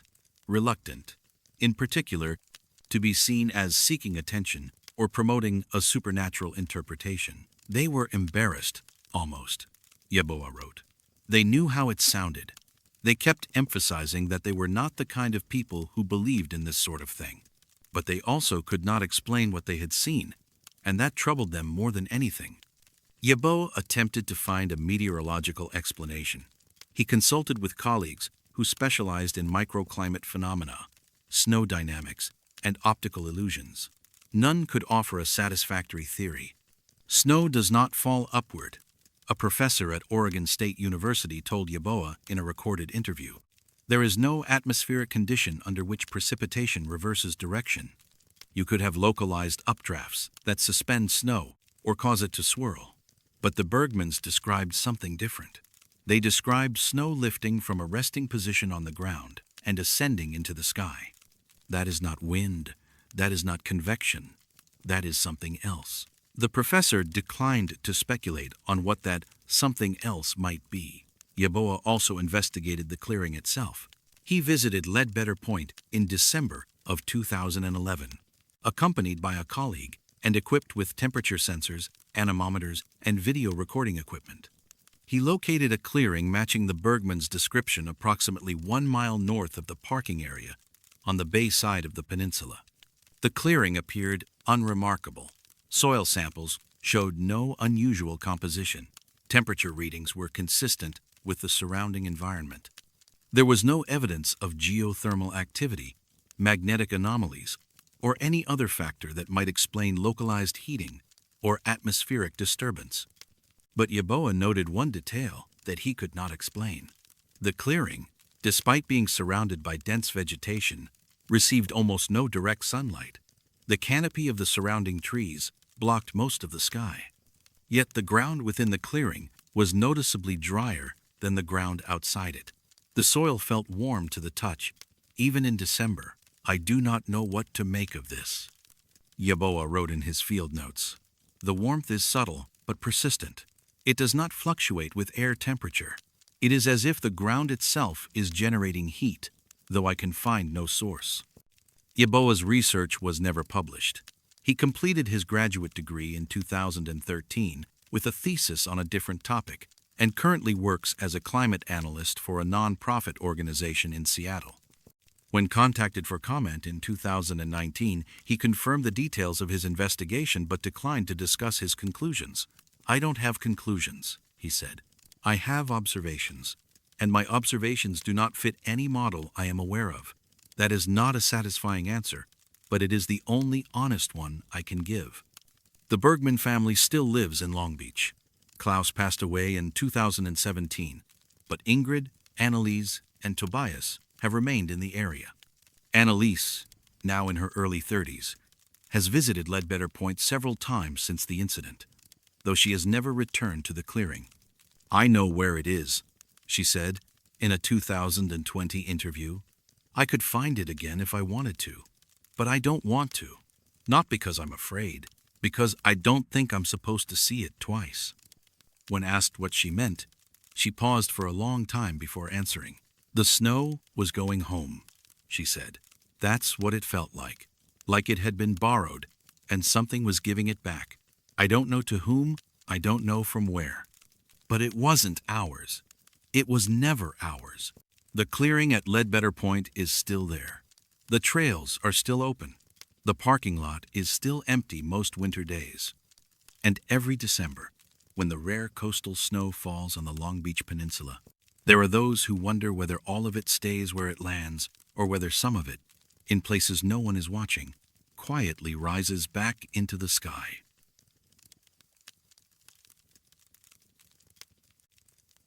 The bay has been giving gifts to those who work its waters, and no one has ever figured out who is doing the giving. Stony Point is a modest promontory on the eastern shore of Willapa Bay, approximately 4 miles south of the town of South Bend. The point itself is unremarkable, a low, rocky outcropping that barely interrupts the otherwise smooth curve of the coastline. There is no public access, no parking area, no signage. The land behind the point is privately owned, used occasionally for timber harvest but otherwise left to the encroaching forest. For most people who live in Pacific County, Stony Point is simply a name on a navigational chart, a reference point for fishermen plotting their routes across the bay. But among those fishermen, particularly the older ones, the families who have worked these waters for generations, Stony Point has a different reputation. It is the place where the bay sometimes gives things back. The waters around Stony Point are relatively deep for the bay, dropping to nearly 40 feet in places. The bottom is a mix of sand, mud, and scattered rock, suitable habitat for Dungeness crab. Commercial and recreational crabbers have worked this area since the late 19th century, dropping pots along the edge of the channel and hauling them up after the tides have done their work. Most of the time, the pots contain what they are supposed to contain: crabs, undersized specimens to be thrown back, the occasional starfish or sculpin. But sometimes, according to those willing to discuss it, the pots contain something else. The earliest documented account comes from a journal kept by a fisherman named Einar Thorvaldsen, who worked the bay from 1923 until his death in 1961. Thorvaldsen's journal, preserved by his grandchildren and donated to the Pacific County Historical Society in 1997, contains hundreds of entries detailing weather conditions, catch sizes, and equipment repairs. Most are mundane, but an entry from December of 1938 stands out. "Pulled the pots off Stony Point this morning," Thorvaldsen wrote. "Good catch, 18 keepers. But in the third pot there was something else. A small package wrapped in brown paper, tied with twine, waterlogged but intact. Inside was a coin, silver, old, with a woman's face I did not recognize. No note, no explanation. I showed it to Margaret, but she did not know what to make of it. I am keeping the coin. I do not know what else to do." Thorvaldsen made no further mention of the incident in his journal. The coin, according to his family, remained in his possession until his death, after which it was sold to an antique dealer in Astoria. Its current whereabouts are unknown. Similar accounts have surfaced over the decades, always from fishermen working the waters near Stony Point, always involving the same basic elements: a small package wrapped in brown paper, found among the catch in a crab pot. The contents have varied. Some packages contained coins, mostly American currency, from the late 19th century, though one fisherman reportedly found a Swedish krona dated 1874. Others contained handwritten notes on paper, so water-damaged that the writing was barely legible. The notes, when they could be read at all, contained fragments of phrases: "Not yet. You remembered. The tide will tell." One note, recovered in 1983 by a fisherman named Dwayne Kowalski, consisted of a single word repeated 3 times: "Soon." Kowalski, who died in 2009, spoke about the experience only once, in an interview with a local historian in 2004. His account was measured, almost reluctant. "I'd been crabbing that stretch for 20 years by then," he said. "My father crabbed it before me. You hear stories. You don't pay much attention. Then one day, you pull up a pot, and there's a little package sitting right on top of the crabs, like someone placed it there careful. And you think, okay, maybe debris got caught in the pot somehow. But then you open it, and there's a note inside, and the note says, 'Soon.' And you realize this isn't debris. Someone put this here. Someone wanted me to find it." Kowalski kept the note for several years before eventually throwing it away. He said he did not like having it in the house. "It felt like it was waiting for something," he said. "I don't know how else to explain it. It felt patient." The most significant recovery occurred in December of 1991, when a fisherman named Roland Gustafson pulled up a pot containing a daguerreotype photograph, a small, framed image of a woman in Victorian-era clothing, her face solemn, her identity unknown. The photograph was remarkably well preserved, despite its apparent age and its time in the water. Gustafson brought it to the Pacific County Historical Society, hoping someone could identify the woman. No identification was ever made. The Society's archivist, a woman named Helen Pritchard, examined the photograph and estimated its date as approximately 1860 to 1875, based on the clothing and photographic technique. She found no record of any missing daguerreotypes from local collections, no reports of items lost overboard, no explanation for how a 19th century photograph might have ended up in a crab pot in 1991.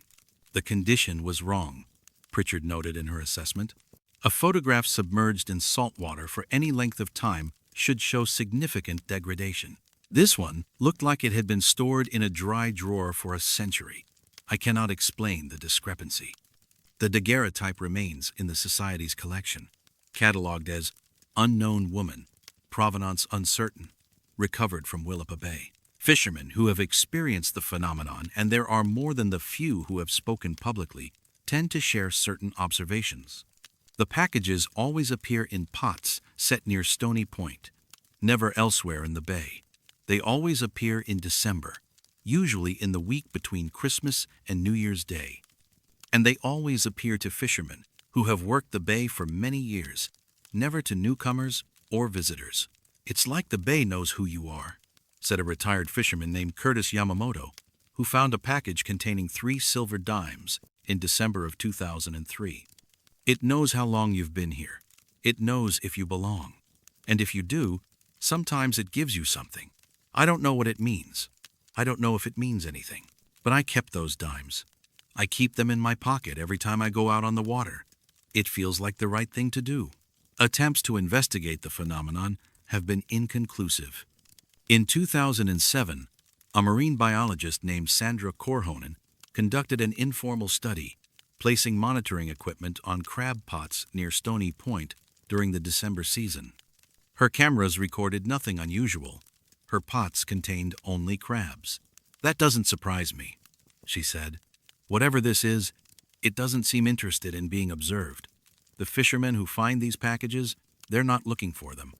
They're just doing their work. Maybe that's the point. Maybe it only happens when no one is watching." Korhonen found no scientific explanation for the accounts she collected. She also found no evidence of hoaxing, no one claiming responsibility, no one with apparent motive to plant objects in crab pots over a period spanning decades. The packages contained items that would be difficult to source, expensive to acquire, and impossible to place in submerged pots without sophisticated diving equipment. "If it's a hoax, it's an extraordinarily elaborate one," she said. "And for what purpose? There's no audience, there's no payoff. The fishermen don't even talk about it mostly. They just accept it as something that happens here." The gifts continue to appear. In December of 2019, a young fisherman named Miguel Esperanza found a package containing a brass button and a folded piece of paper. The paper was blank, except for a date written in faded ink, December 25th, 1889. Esperanza, who had only been crabbing the bay for 3 years, was surprised to receive a package at all. His father, who had fished the same waters for 30 years, had never found one. "He was almost jealous," Esperanza said. "He told me to keep it safe. He said the bay doesn't give things to just anyone. He said it means something, even if we don't know what." Esperanza keeps the button on a shelf in his home, next to a photograph of his grandfather, who also fished Willapa Bay. He does not know what the date signifies. He has not tried to find out. "Some things you don't need to understand," he said. "Some things you just accept. The bay gives what it gives. You say thank you, and you keep working." The waters off Stony Point are calm most days, their surface reflecting the gray Pacific sky. The crab pots sink to the bottom and wait. The fishermen haul them up and check the catch. And sometimes, among the crabs and the seaweed and the cold salt water, there is a small package wrapped in brown paper, a gift from somewhere beneath the surface, given by someone who has never been seen, for reasons that have never been explained.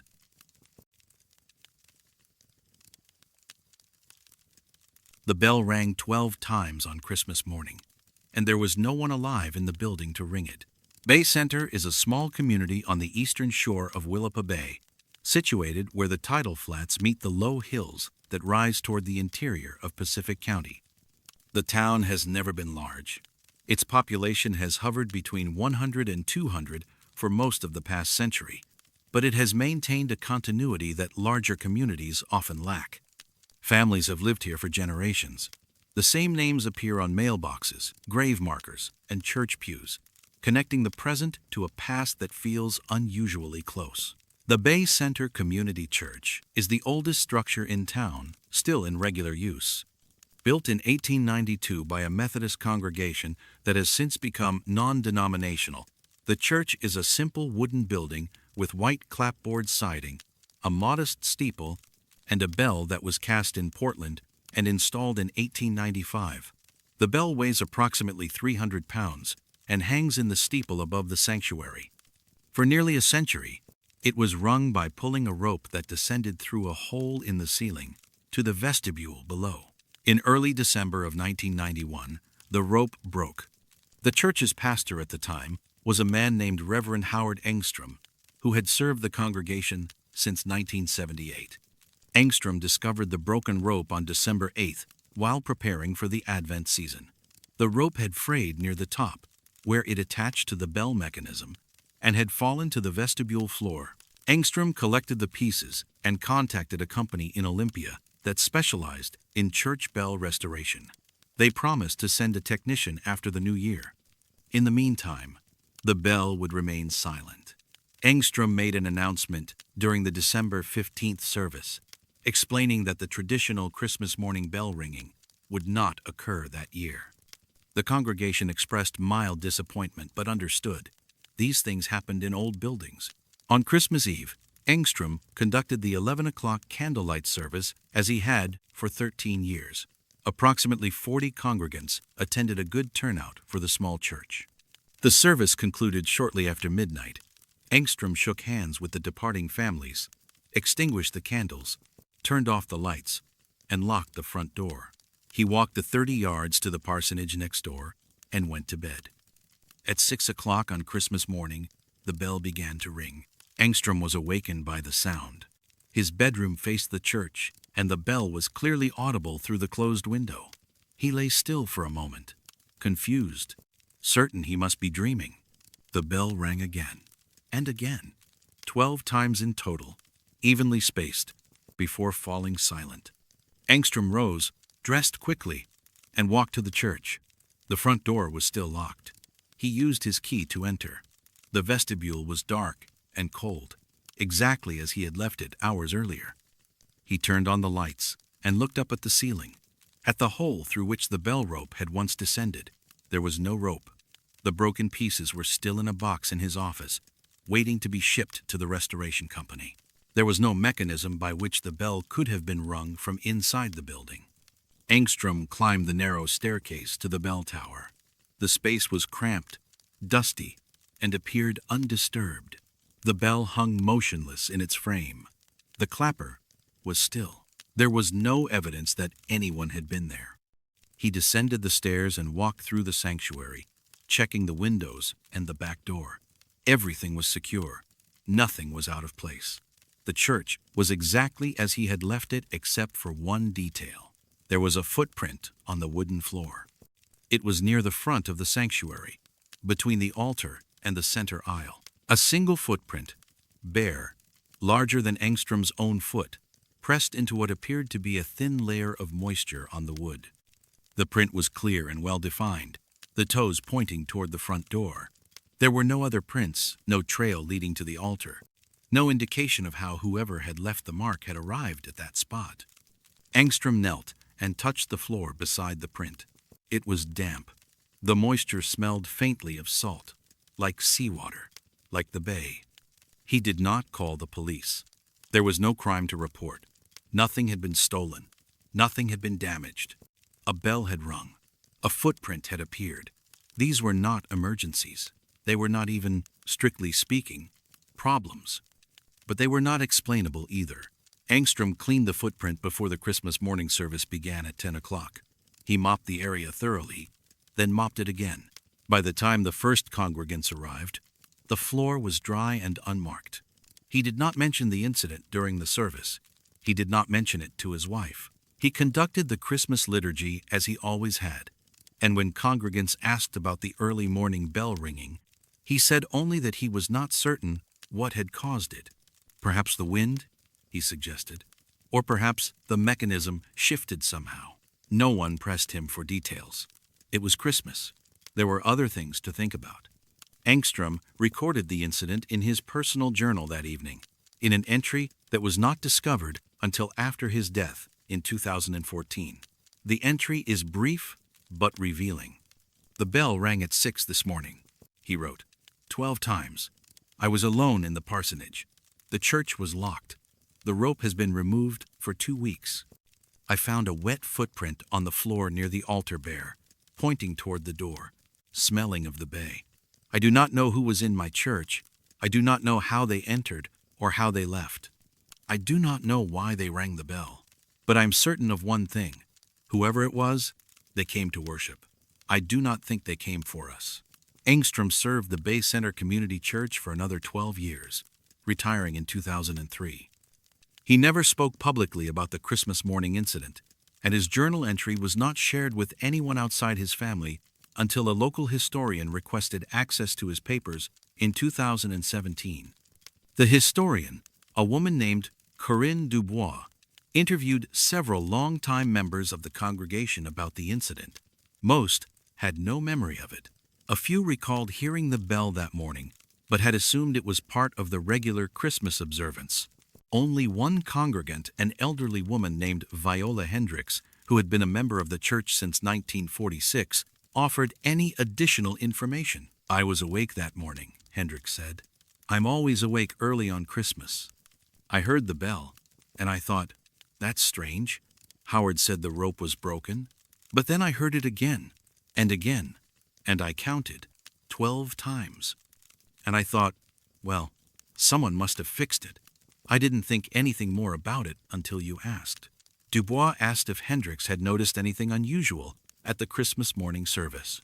Hendricks considered the question for a long moment. "The Reverend seemed distracted," she said. "He kept looking at the floor near the altar. I thought maybe he had dropped something. But now that you mention it, I remember the floor looked different. Lighter, maybe, like it had been scrubbed." The bell mechanism was inspected by the Olympia Restoration Company in January of 1992. Their report, a copy of which is preserved in the church's files, notes that the bell and clapper were in good condition and showed no signs of recent use or tampering. The technician who conducted the inspection reportedly asked Engstrom if anyone had been ringing the bell by hand, as there were faint marks on the clapper, consistent with recent contact. Engstrom said no. He did not elaborate. The rope was replaced, and the bell returned to regular service.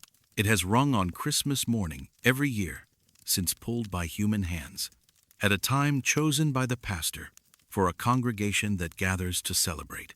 But there are those in Bay Center who remember 1991, who remember waking before dawn to the sound of a bell that should not have been ringing, who remember a pastor who seemed troubled that Christmas, who looked at the floor of his church as if he expected to see something that was no longer there. The church still stands on its small lot overlooking the bay. The bell still hangs in the steeple, silent except when called upon. The floorboards near the altar have been refinished twice since 1991, sanded and sealed and polished until no trace of moisture could possibly remain. But every Christmas Eve, after the candles are extinguished and the doors are locked, the current pastor, a woman named Reverend Diane Kowalski, no relation to the fisherman, walks through the sanctuary one final time before leaving. She checks the windows, she checks the back door, and she looks at the floor near the altar, just to be certain it is dry. She has never found anything unusual, but she checks anyway, because Howard Engstrom told her to, in a letter he wrote shortly before his death, a letter that contained only one piece of advice for his successor. On Christmas morning, he wrote, "If the bell rings before you ring it, do not go to the church alone, and whatever you find on the floor, clean it before anyone else sees." Some things are not meant to be explained. Some visitors are not meant to be questioned. They come to worship. Let them.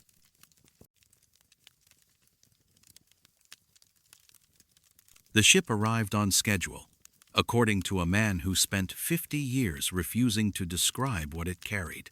The port of Willapa Harbor sits at the mouth of the Willapa River, where the town of Raymond meets the tidal waters that flow into the bay.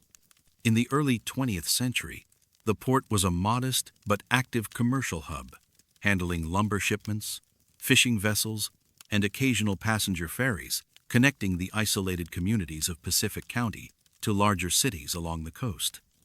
The harbor was never large enough to attract major shipping lines, but it served its purpose, a working port for a working region, documented in ledgers and manifests that recorded the steady rhythm of coastal trade.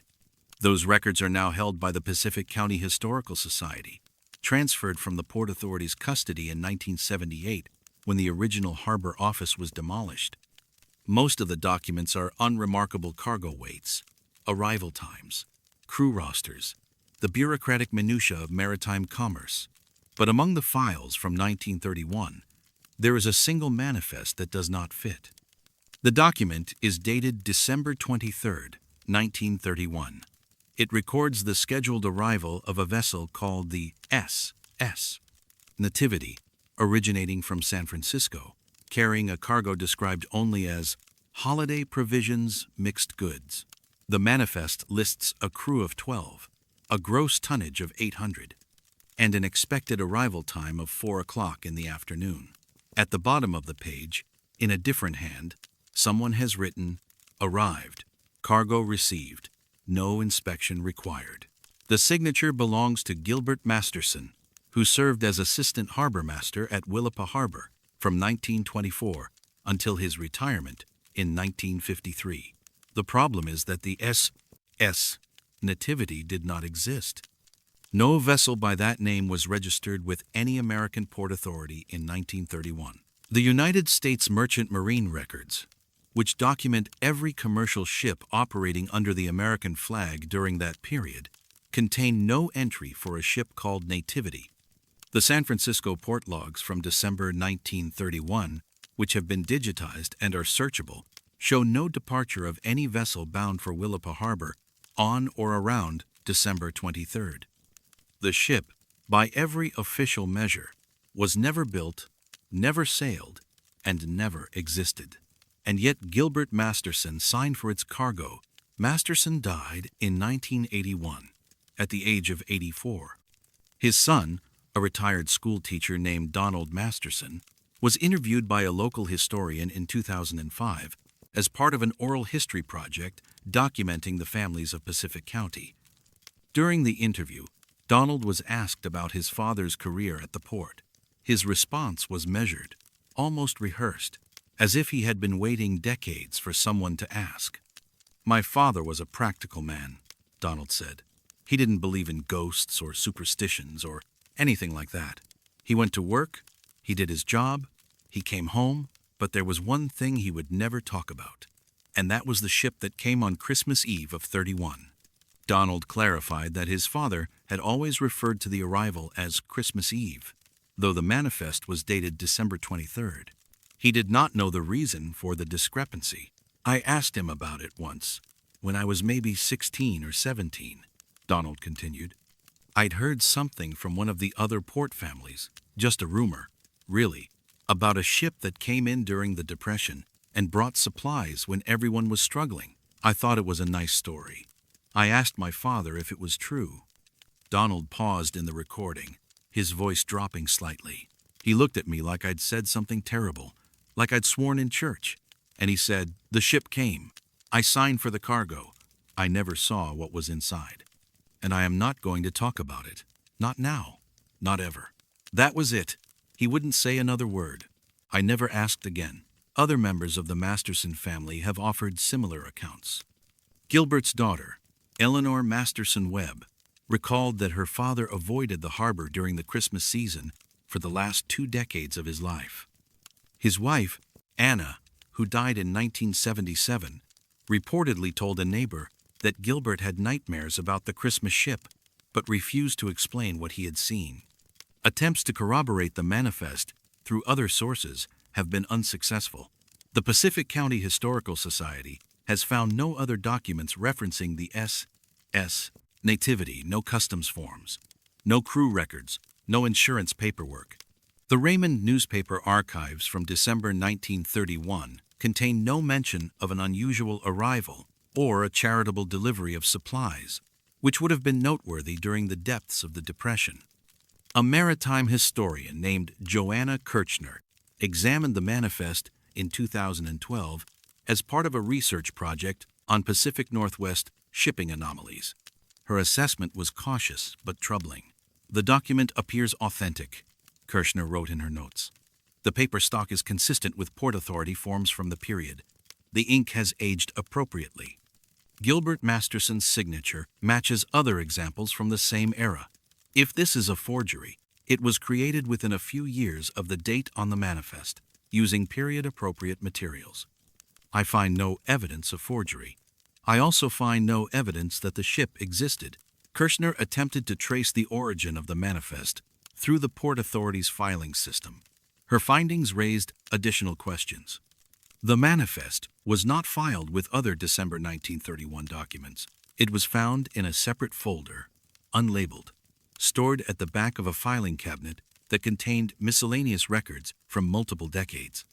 There was no indication of when or why it had been separated from the chronological sequence. Someone removed this document from the regular files, Kirchner concluded. Whether to hide it or to preserve it, I cannot say, but it was deliberately set apart. In 2018, a retired Coast Guard officer named Samuel Freitas conducted an independent investigation into the manifest after encountering a reference to it in an online forum. Freitas submitted Freedom of Information Act requests to multiple federal agencies, seeking any records of the S.S. Nativity or its crew. The responses were uniformly negative. The Coast Guard had no records. The National Archives had no records. The Maritime Administration had no records. One response from a clerk at the National Oceanic and Atmospheric Administration included a handwritten note that Freitas found curious. No vessel by this name in any database. Suggest checking foreign registries. Freitas did check foreign registries: British, Canadian, Mexican, Panamanian. The ship did not exist in any of them. I've been researching maritime mysteries for 15 years, Freitas said in a 2019 interview. I've seen manifests for ships that sank, ships that were renamed, ships that were scrapped and forgotten. There's always a trail. There's always something. But the Nativity has nothing. It's as if it appeared out of nowhere, delivered its cargo, and vanished. Except that ships don't do that. Ships leave records. Ships have histories. This one has a single piece of paper and the word of a dead man who refused to explain what he saw. The cargo remains the central mystery. The manifest describes holiday provisions, mixed goods, a vague category that could encompass almost anything.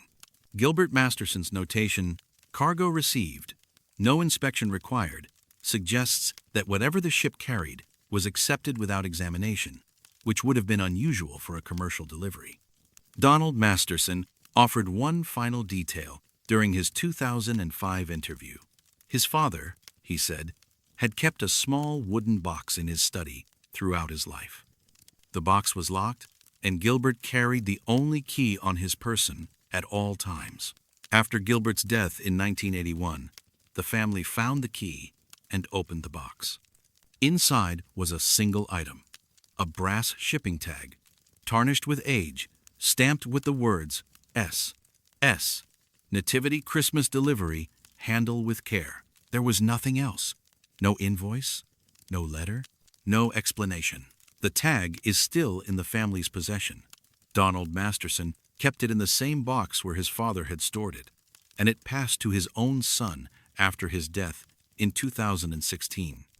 The family has declined requests to have the tag examined or photographed. My grandfather kept it for 50 years. Donald's son, a man named Thomas Masterson, said when contacted in 2020. He never told anyone why. My father kept it for another 35. Now I have it. I don't know what it means. I don't know if it means anything, but I'm not going to be the one who throws it away. The manifest remains in the Pacific County Historical Society's archive, filed now in a proper folder, labeled and cataloged. Researchers occasionally request to see it. Most leave with more questions than they arrived with. The port of Willapa Harbor still operates, though it handles far less traffic than it did in the 1930s. The old harbor office is gone. The men who worked there are gone. The records have been transferred, digitized, and preserved. But somewhere in those records, there is a ship that never existed, a cargo that was never inspected, and a signature from a man who spent half a century refusing to say what he had seen. The SS Nativity delivered its Christmas cargo on December 23, 1931, and whatever it brought to Willapa Harbor, it was received.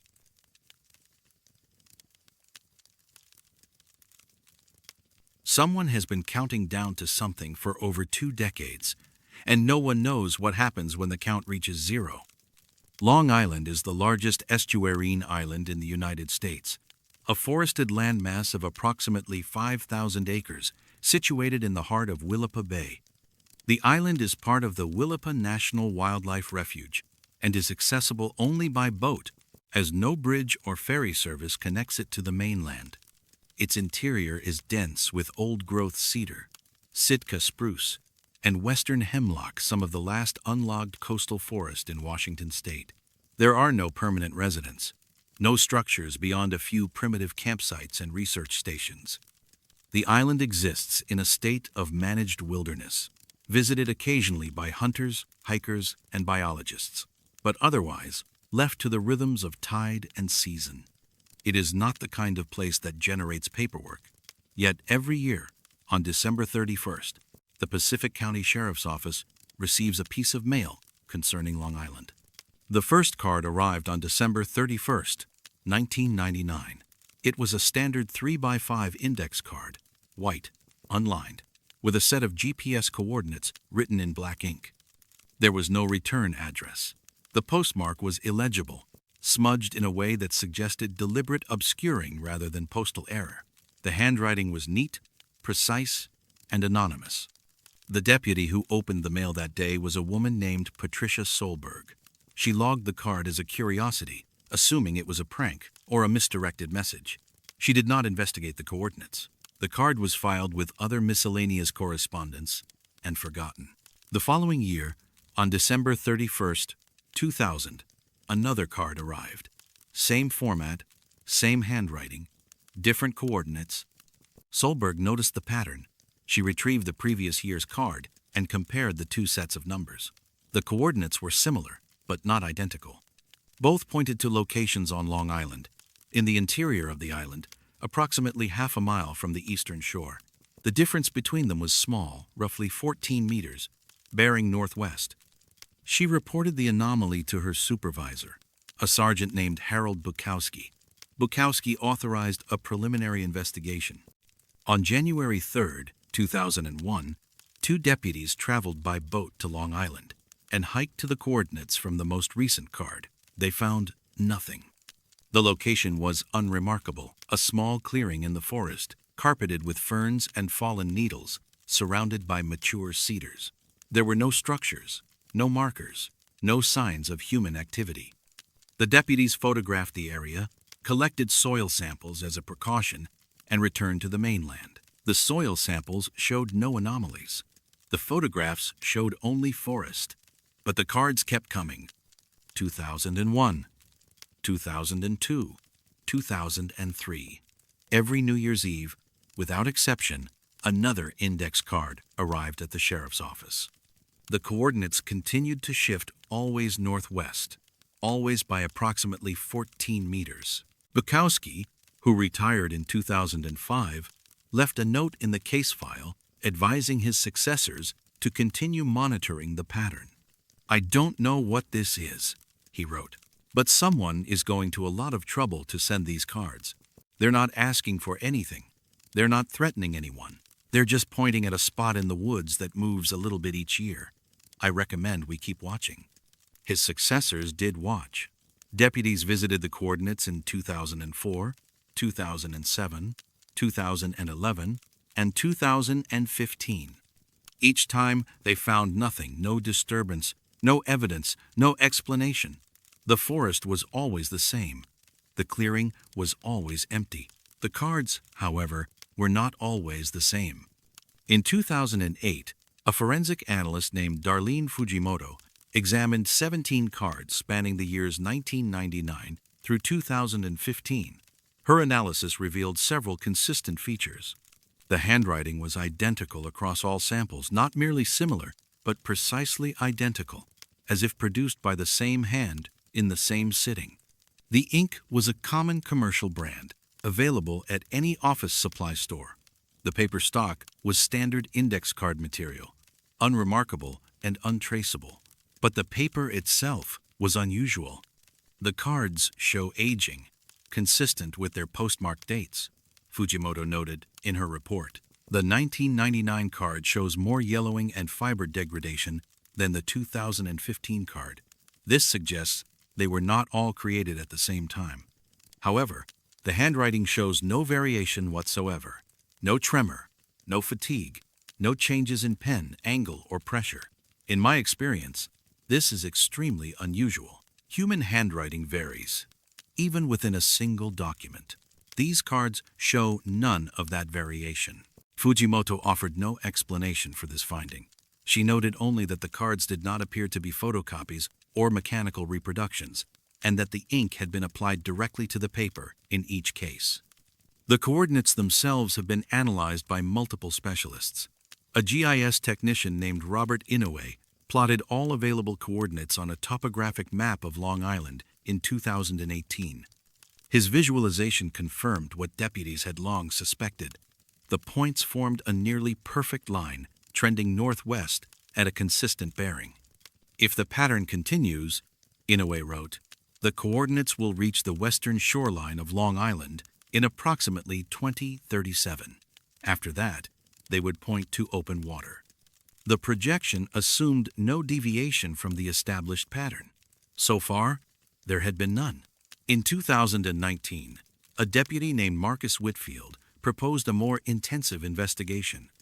With approval from the sheriff, he organized a team to camp at the projected coordinates for the night of December 31st, hoping to observe whatever or whoever might be connected to the annual mailings.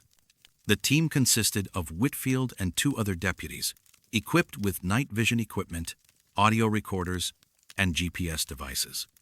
They arrived on Long Island on the morning of December 31st and hiked to the location indicated by that year's projected coordinates. They established a perimeter and waited. Nothing happened. The night was cold and quiet. The deputies heard only wind, the distant sound of waves, and the occasional call of an owl. Their equipment recorded nothing unusual. At dawn on January 1st, they broke camp and returned to the mainland. The index card had already arrived at the sheriff's office.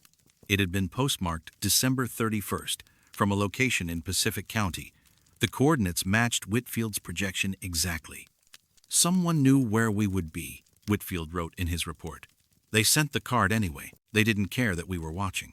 Or maybe they knew we wouldn't see anything." The cards have continued to arrive every year since. 2020, 2021, 2022.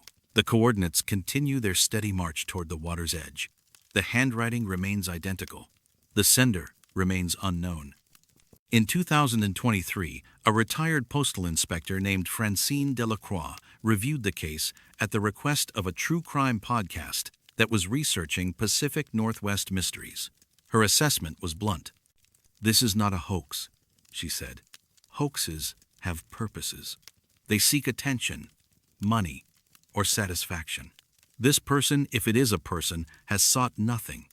They have made no demands, issued no threats, claimed no credit. They have simply sent coordinates once a year for over 2 decades. The consistency is remarkable. The anonymity is professional. Whoever is doing this knows exactly what they are doing. They are waiting for something. Delacroix was asked what she thought would happen when the coordinates reached the water. "I don't know," she said, "but I suspect someone does. And I suspect they've known for a very long time." The Pacific County Sheriff's Office continues to log each card as it arrives. The file now contains over 24 index cards, each in its own plastic sleeve, each pointing to a spot on Long Island that no longer corresponds to the current year's coordinates. The spots have all been visited. They have all been empty. The most recent card arrived on December 31st of last year. The coordinates pointed to a location approximately 60 meters from the island's western shore. A deputy visited the site on January 2nd. He found nothing except a small depression in the soil, roughly circular, perhaps 2 feet in diameter, as if something heavy had rested there recently and been removed. He photographed the depression and filed his report. The next card will arrive in 6 days. The coordinates, if the pattern holds, will be 46 meters from the water. And in approximately 12 years, they will point to the bay itself, to a spot where the water is cold and deep and keeps its secrets well. Someone has been counting down since 1999. The count is almost over.